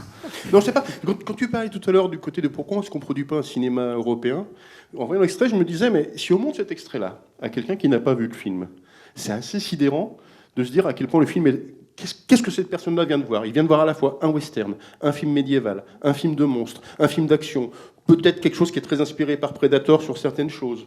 Ce qui est sidérant dans le Pacte des loups, et c'est un cas assez unique dans le cinéma français de ces peut-être 20 dernières années, c'est qu'au-delà de l'agglomérat de culture du réalisateur Christophe Gans, qui est vraiment un type qui il est tous azimuts, il y a une vraie pensée de faire un cinéma qui aille complètement, et c'est pas anodin si ce film-là était un énorme carton en Europe. En Europe et à l'étranger. Moi, je sais que quand je suis allé, c'était au Canada, j'avais un t-shirt que j'avais récupéré à la projection de presse, et les gens m'arrêtaient. Vraiment, les gens, tout de suite, c'était Brotherhood of the Wolves.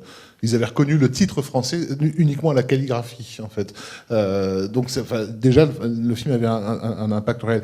Mais même si ça mélange, comme tu le dis, des tas de trucs d'influence asiatique, italienne, ça reste etc. cohérent.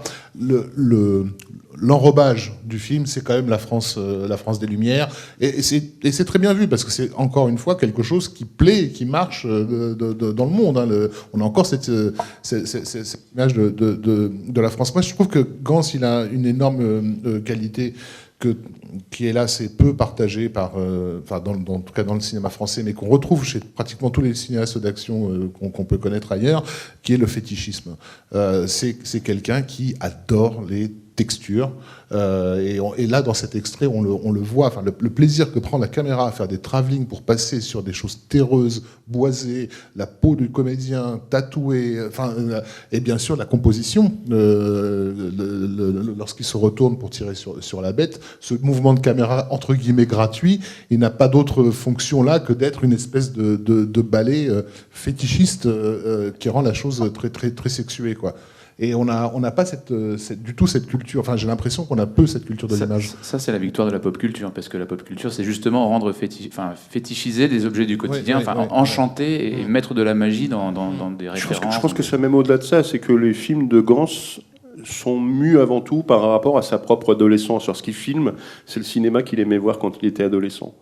Et ça, à tout niveau, à tout point de vue. Et ça touche forcément quelqu'un, puisque généralement, la cinéphilie, elle se forme à une forme d'adolescence. C'est peut-être ça aussi ce qui a aidé à ce film-là. Après, ce qui est intéressant, parce que pour ceux qui l'ont pas vu, il faut rappeler que le film, au départ, c'est basé sur la bête du Gévaudan.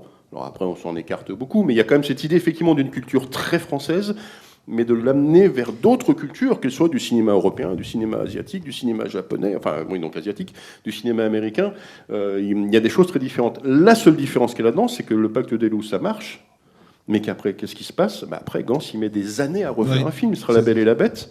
Mais le nombre de projets que Gans a annoncés, qui étaient un peu du même acabit, il y a eu un Bob Moran, il y a eu un Fantomas, il y a eu des choses comme ça, mais qui ne se sont pas faits, c'est essentiellement pour des raisons économiques, quoi. Mais c'est ça qui est terrible, c'est que en fait, ça fait 5 millions d'entrées, ce ça film, fait 5 millions d'entrées, et surtout, c'est quelqu'un qui comprend toute la portée, la portée internationale de notre culture française. C'est quelqu'un qui comprend le côté ésotérique, le pouvoir cinématographique, le pouvoir de l'imaginaire de la culture française, et qui malheureusement porte tout ça tout seul et n'arrive jamais à concrétiser les choses. Dans la culture française, et on en parlait, Fantomas, tout est fantastique. On a un creuset. Oui, il y a même eu un Rahan à une époque qui devait faire. Exactement.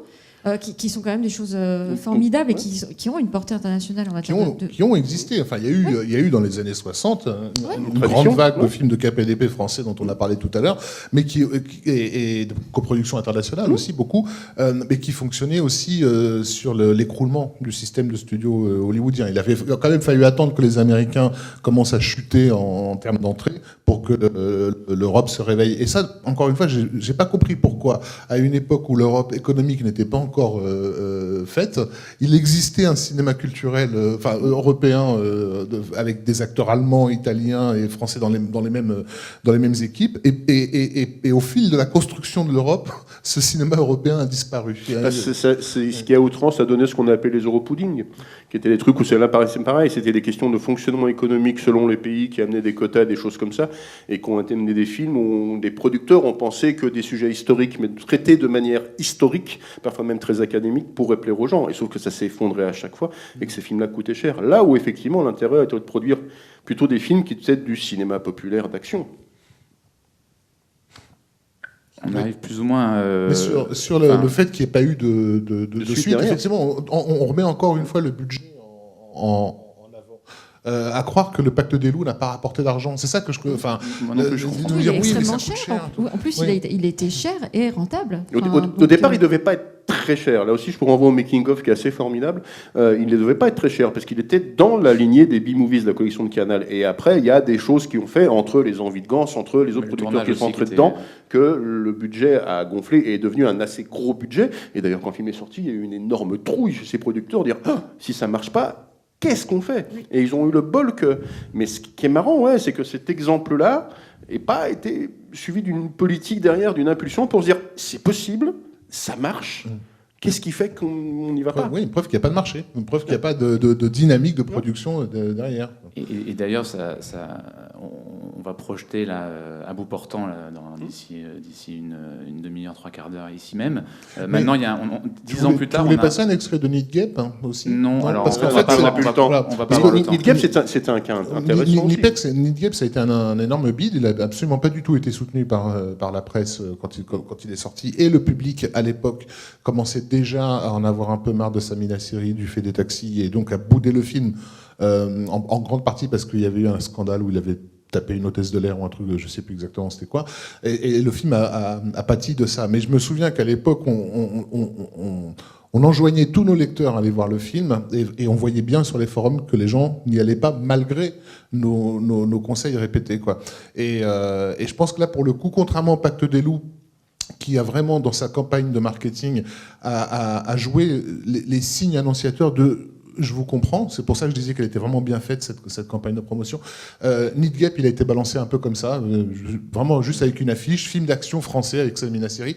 Et à l'époque, on voyait que le concept de c'est français, donc ça va être cheap, et nul et mal filmé et pas bien, a vraiment pris. Les gens l'ont découvert a posteriori et ont plutôt globalement apprécié. Ça a même été un gros succès tardivement en DVD. Mais au-delà de ça, un producteur qui voit un film comme Need Gap, théoriquement, devrait voir immédiatement à qui il a affaire. Or, Siri, il a galéré et il a vécu une période complètement schizophrène où les portes des producteurs français lui étaient fermées. Il essayait à l'époque de monter L'ennemi intime et il avait besoin d'environ 7 millions d'euros pour faire ce film de guerre. Et tout le monde lui riait au nez, quoi, du genre 7 millions d'euros avec le beat que tu t'es pris, etc. Et quand il rentrait chez lui déprimé, il avait sur son répondeur des messages de Michael Douglas, de John Woo, de Steven Spielberg, des scripts de la Fox dans sa boîte aux lettres qui lui demandait de faire X-Men 3, etc. Et il y avait traité en clochard par ses contemporains et comme un roi par Hollywood. Et là, on se dit, qu'est-ce qui se passe dans la... Là, pour le coup, je remets en question la compétence des producteurs français, c'est-à-dire de se limiter à l'idée de le film s'est planté, donc je t'oublie, plutôt que de regarder ce que le mec qui l'a fait et de ce dont il est capable, quoi. La raison pour laquelle il a fini par aller faire Otage avec Bruce Willis, c'est parce qu'il n'arrivait pas à monter un film en France, quoi. Et qu'elle arrivait quand il y arrive. Alors il y a Clo-Clo qui est sans doute un des meilleurs cas de biopic français, mais surtout depuis. Et ça rejoint aussi le cas de Cavaillé, le réalisateur d'À bout portant. Qu'est-ce qu'ils font aujourd'hui ? Des comédies. Oui. Cavaillé, il a fait Radin il y a 1 an et il a annoncé là, il y a 2-3 jours un projet, une comédie. Sur le papier, le scénario, c'est un remake du Prénom. Et le problème de Cavaillé, c'est pareil, ce que je te disais donc à l'époque de Mea Culpa, on me disait je suis arrivé à mes limites, je peux pas demander plus d'argent et je vois bien que je suis limité pour faire mes scènes d'action. L'autre étape, évidemment, c'est de partir chez les Américains. Sauf que Cavaillé comme Siri, ce sont des franco-français. C'est des mecs qui veulent travailler dans ce pays, mais à qui on ne donne pas les moyens de faire les films qu'ils aiment. Moi, je pose encore la question de l'absence de scénario aussi, quoi. C'est-à-dire qu'au bout d'un moment, est-ce qu'ils ont, ces mecs-là, du matos, du matériel pour travailler. Need Gap, c'est écrit, par exemple. Oui, Need Gap, c'est écrit. Non, ce que je veux dire, c'est que maintenant, si les mecs se tournent, Boukrieff, c'est pareil, vers la comédie, vers des trucs un peu plus socio-réalistes, vers des machins. C'est vraiment une question d'argent. Oui, c'est une question d'argent et une question de volonté de production aussi. On sait, il y a une espèce d'adage qui dit qu'aujourd'hui, la comédie, c'est le genre qui marche. Ce qui est une erreur absolue. Il y a une comédie, voire 2, sur 30, 40, 50 qui marchent. Si on prend le box-office des 2 dernières années, il y a à peu près 80 comédies qui sont sorties. Il y en a 77 qui ont été des bides, mais alors sans appel et très lourds. Et 2-3 qui ont vraiment été des cartons phénoménaux. Tant qu'on sera sur ce moule-là, tant qu'on sera sur une idée de préformatage de la pensée des producteurs par rapport à ce qu'attendent les gens, ce sera très compliqué d'arriver à autre chose. Siri, il avait avec Dujardin un projet de film d'aventure à Cayenne, un petit peu dans la mouvance Papillon, faire un gros film d'évasion, etc., qui n'a jamais pu se monter parce que les chaînes de télé leur disaient littéralement c'est trop risqué. Un film d'aventure avec Dujardin, qui est probablement la plus grosse star française, en tout cas à cette époque-là, elle était clairement de dire c'est trop risqué. Enfin non, on sent qu'il n'y a vraiment aucune volonté de jouer autre chose que la carte de la comédie parce qu'on y est habitué depuis 30, 40 ans. Quoi. Alors qu'il y a des modèles qui existent, ça qui est très troublant, c'est qu'on voit que chaque film d'action est une sorte de prototype, mais par contre de temps en temps il y a des brèches régulièrement. On a le cas d'Impact, on a le cas de Rivière Pourpre, on a le cas de films, même c'est des films qu'on fait un peu moins de succès, mais un film comme Nuit Blanche d'Alexandre Jardin, par exemple. Non, c'est pas Alexandre. Frédéric Jardin, qui est d'ailleurs un film assez étonnant dans cette scène d'action par moment. Oui, mais alors par contre, c'est un vrai échec. Pas financier. Oui, parce que les droits de remake ont été vendus, mais par contre, au box-office, ça fait rien du tout. En France, mais sur le marché vidéo, sur les ventes télé et sur le marché international, le film a plutôt très bien marché. C'est-à-dire qu'on a la preuve régulièrement que des choses qui sont vues comme des accidents industriels, finalement, pourraient être des portes de sortie. Il y a un vrai problème de production et de décideurs sur qui décide donc et de comment ces films marketing passent. aussi, parce que le public a sa responsabilité là-dedans d'une certaine façon. Moi, je le comprends, le public qui refuse de payer le même prix pour un film d'action américain ou un film d'action français, parce que le risque est beaucoup plus grand, hélas, effectivement sur un film français. Mais en plus de ça, quand on lui vend le film n'importe comment, je me rappelle de la sortie du film Pour elle de Fred Cavaillé, c'était juste aberrant. On avait l'impression que c'était un drame de Nicole Garcia, cette affiche. Personne n'était au courant que c'était un thriller. Et quand j'ai vu ça en projection de presse, j'avais les yeux qui sortaient des orbites. Le film est d'une solidité incroyable, notamment pour le coup en termes d'écriture. C'est une raison pour laquelle les Américains en ont fait un remake d'ailleurs dans la foulée. Il est incroyablement bien écrit.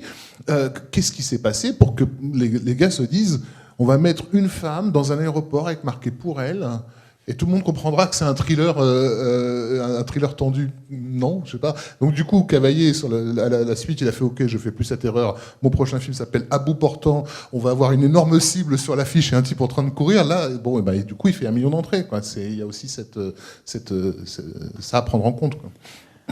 Merci à vous trois. On va peut-être passer la parole au public s'il y a des questions. Je crois qu'il doit nous rester, tu as le compte, un quart d'heure ou 20 minutes de questions. Je ne sais pas si un micro est prévu, ou est-ce que, Fabien, tu veux que je passe le micro? Je peux faire ça sans problème.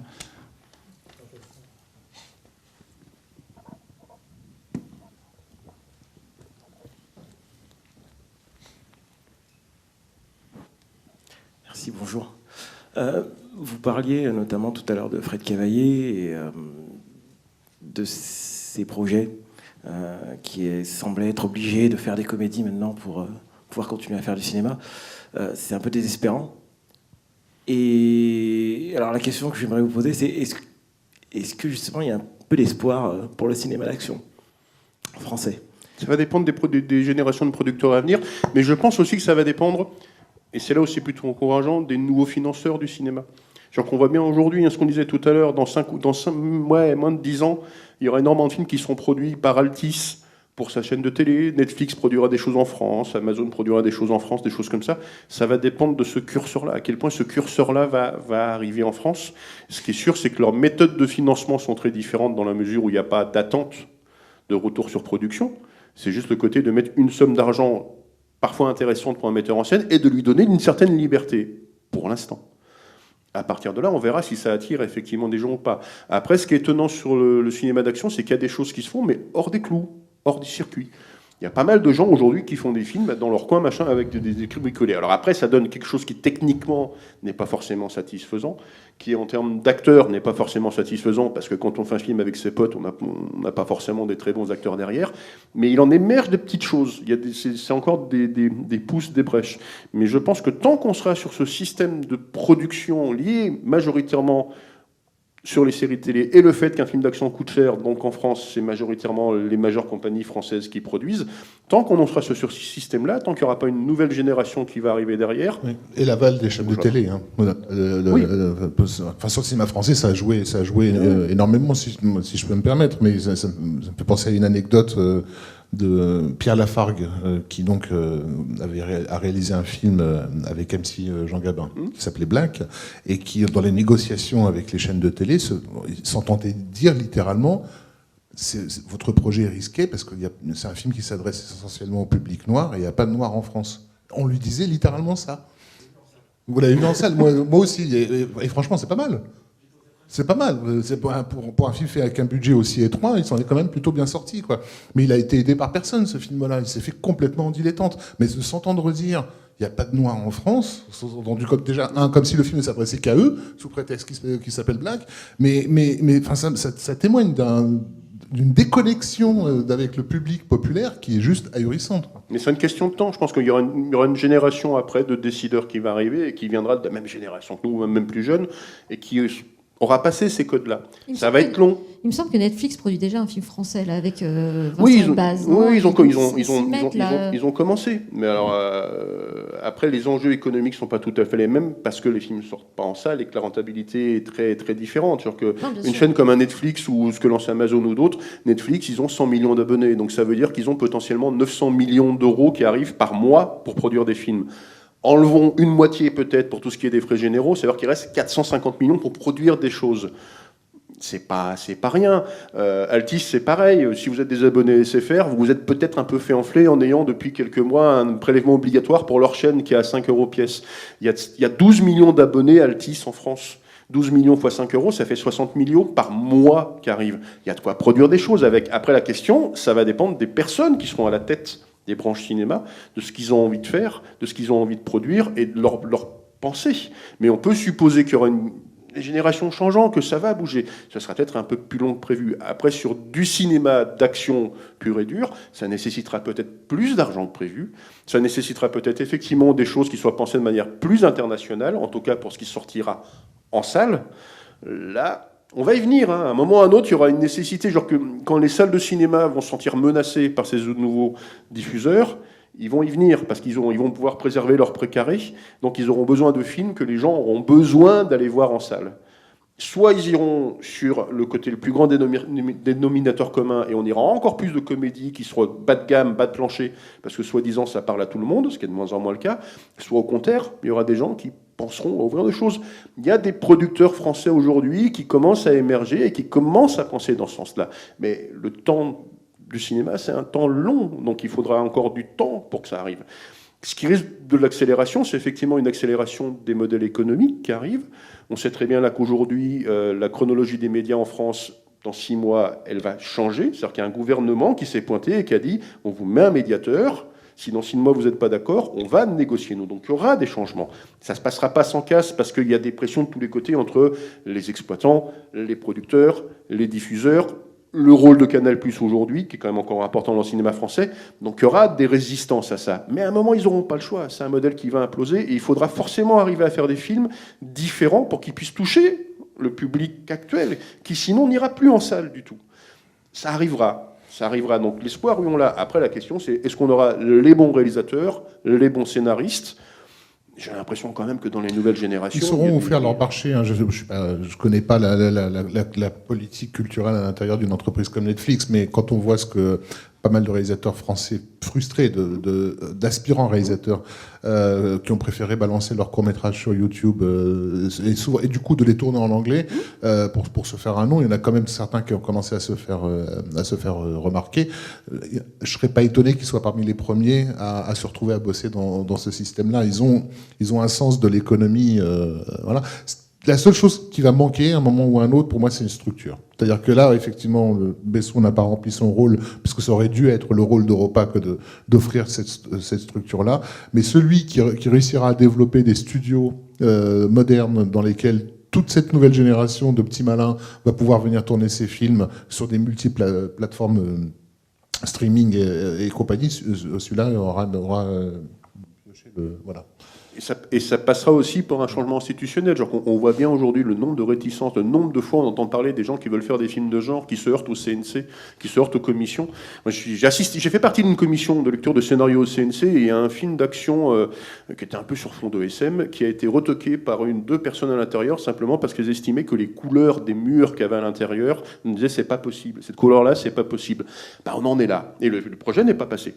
On en est là. Genre tant que il n'y aura pas, pareil, un moment où, dans les endroits décisionnaires, tels que les commissions du CNC, il n'y aura pas des personnes qui seront issues de ces générations-là, issues aussi de la diversité, parce qu'il y a quand même un vrai problème aujourd'hui pour faire des films, effectivement, on arrive à des trucs, genre... ça s'adresse à tout le monde. C'est un public qui est là, il y a un potentiel, mais il n'est pas exploité. Ça arrivera, ça va être long, mais ça arrivera. Un type comme Boukrieff, son Made in France, qui de toute façon est fait pour la salle, mais se retrouve retoqué de partout et disponible en e-cinéma, traité un peu comme un paria du cinéma. Culturellement, ça c'est extraordinaire. Parce que je veux dire, là, pour le coup, ce que les Américains auraient rêvé d'avoir, c'est-à-dire un film tourné, parce que je situe pour ceux qui ne connaissent pas le film, c'est un film qui un flic infiltré dans les milieux intégristes djihadistes parisiens qui prépare un énorme attentat, et le film déboule, c'est sur le point de sortir au moment des attentats de Charlie. Il a été repoussé 2 fois, je crois. Il a été repoussé 2 fois, et finalement on décide de ne pas le sortir parce que le sujet est trop brûlant. Mais ce qui est intéressant, c'est tu mets ça entre les mains d'un producteur américain, mais enfin il te dit mais vous êtes vous êtes fous ou quoi? Vous avez un sujet brûlant et le film est là déjà prêt, mais balancez-le sur les écrans. D'autant plus que ce que j'ai compris, c'est que le film est relativement documenté. En plus, il s'adresse au public qui potentiellement est touché par la radicalisation. Mais ce qui est intéressant en discutant avec Boukrieff, c'est que lui dit, d'accord, mon film n'est pas sorti en salle, mais il serait sorti. Il aurait peut-être eu un moins de 16, donc les gens n'y seraient pas allés forcément. Donc il est plutôt content que le film ait été exploité à la VOD, parce qu'il dit, il a été vu. Il a probablement été piraté très vite, mais en tout cas, il a été piraté par le public que je visais pour le film.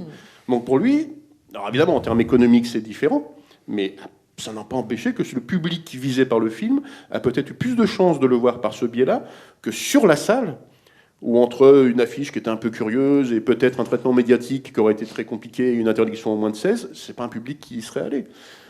Donc c'est une alternative aujourd'hui qui est intéressante. C'est-à-dire qu'au-delà du côté du mode de production, il y a aussi la manière dont les gens voient les films aujourd'hui, où le mode de diffusion change.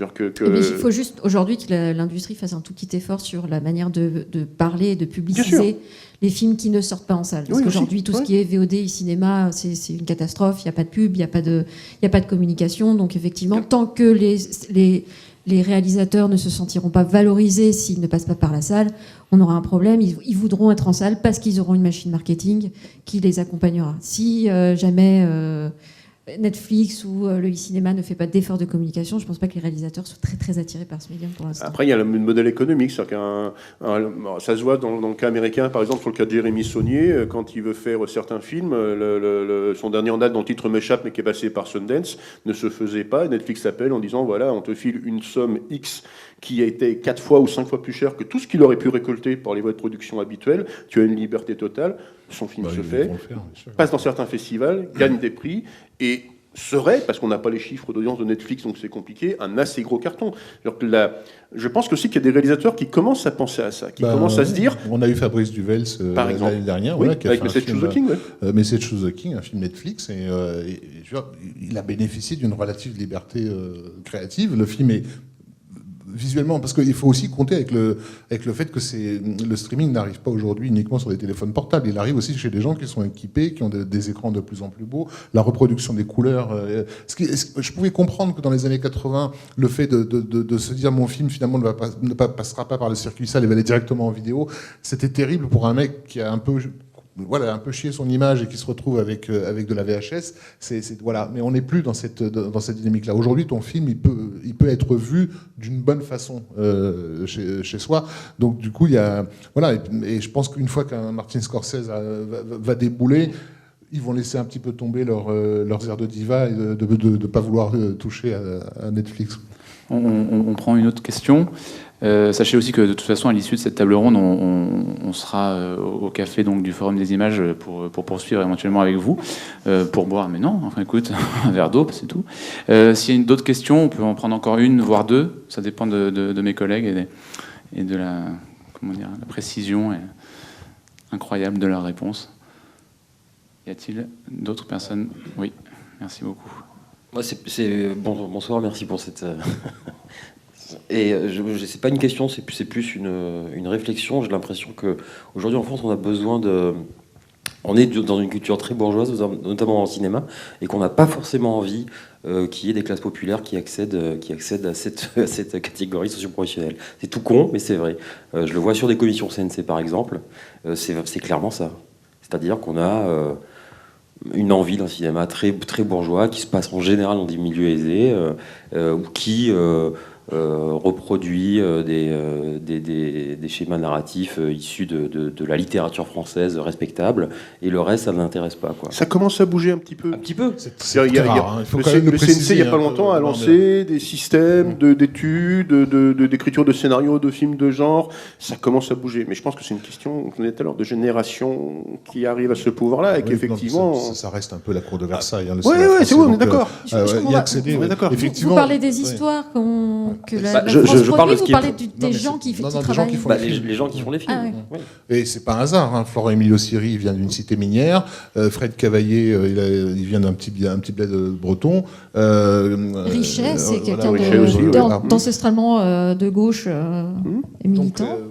Lafargue et tout. Enfin oui, de toute façon, ces gars-là, ils ont commencé vraiment très bas. Et une des raisons qui font qu'ils sont peut-être pas toujours dans les meilleurs termes avec le système de production français, c'est qu'ils partagent pas forcément la vision du monde qu'ils peuvent avoir. Alors que justement, aux États-Unis, c'est exactement l'inverse. Il y a une sorte de méritocratie et une chance donnée à chacun. Quoi. Mais il y a un truc tout simple aussi, c'est que depuis les débuts du cinéma américain, ils ont compris que c'était du divertissement et un business. Nous, aujourd'hui, on le voit plus comme un divertissement plutôt que du business. C'est en train de bouger maintenant, simplement parce que les modèles sont menacés.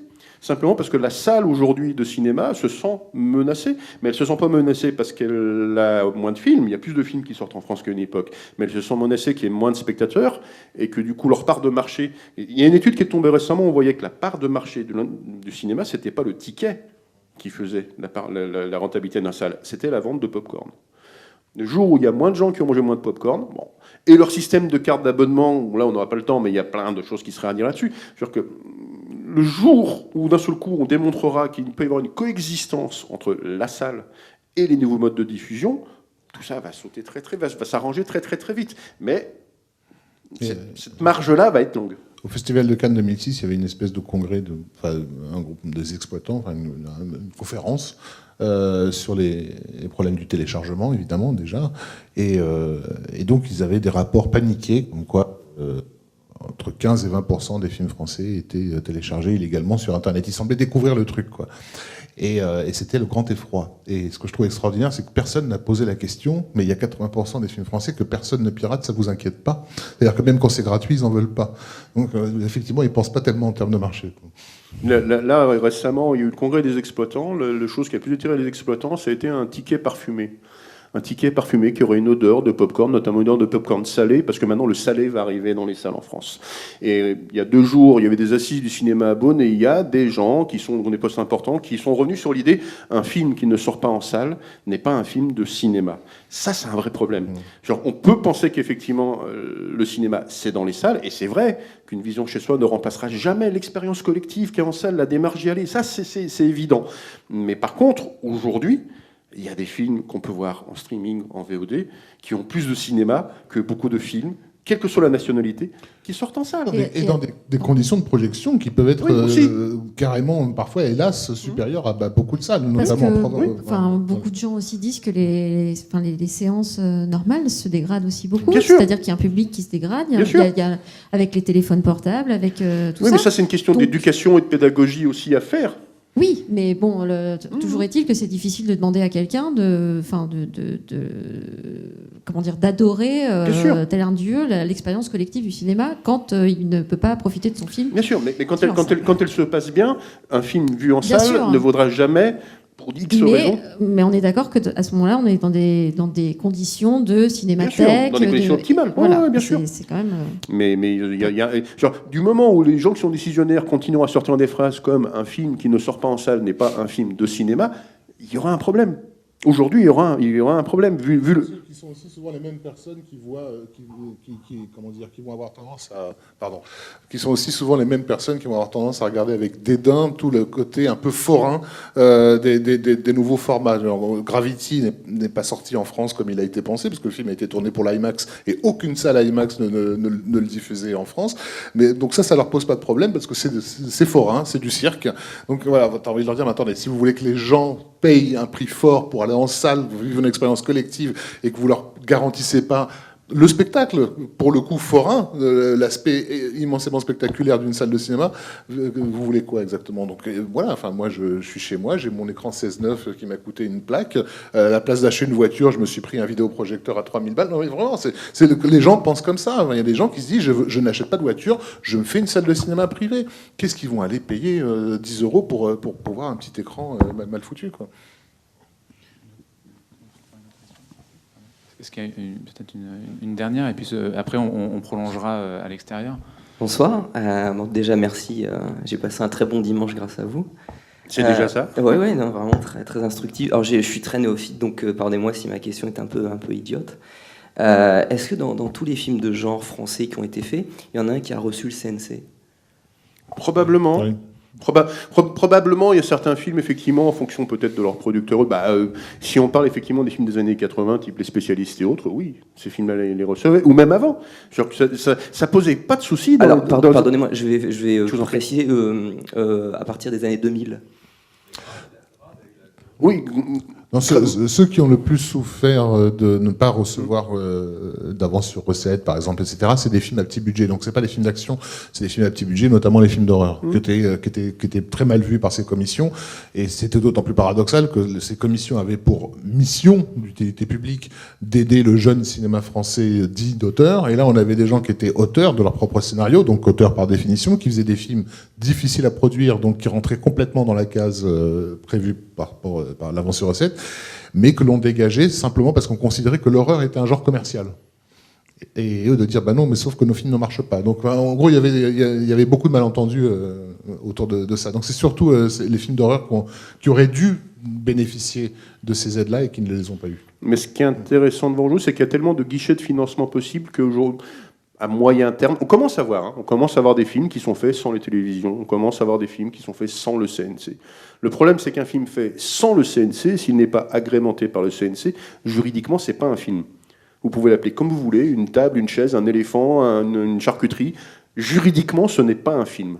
Mais c'est en train de bouger. On voit des choses qui, comme le filet commence à avoir des mailles tellement grosses que ça commence à arriver. Des gens qui se disent, bah ouais, d'accord, j'ai pas la chaîne de télé, mais j'ai trouvé l'argent ailleurs. C'est plus long à mettre en place, c'est plus douloureux parfois, c'est parfois beaucoup de certains sacrifices. Mais malgré tout, de plus en plus, on voit que les films finissent par se faire. Est-ce qu'à l'arrivée, ils souffriront d'un manque de financement? C'est possible. Mais en tout cas, les films finissent par exister. Et ça, c'est plutôt encourageant. Bon, merci à vous.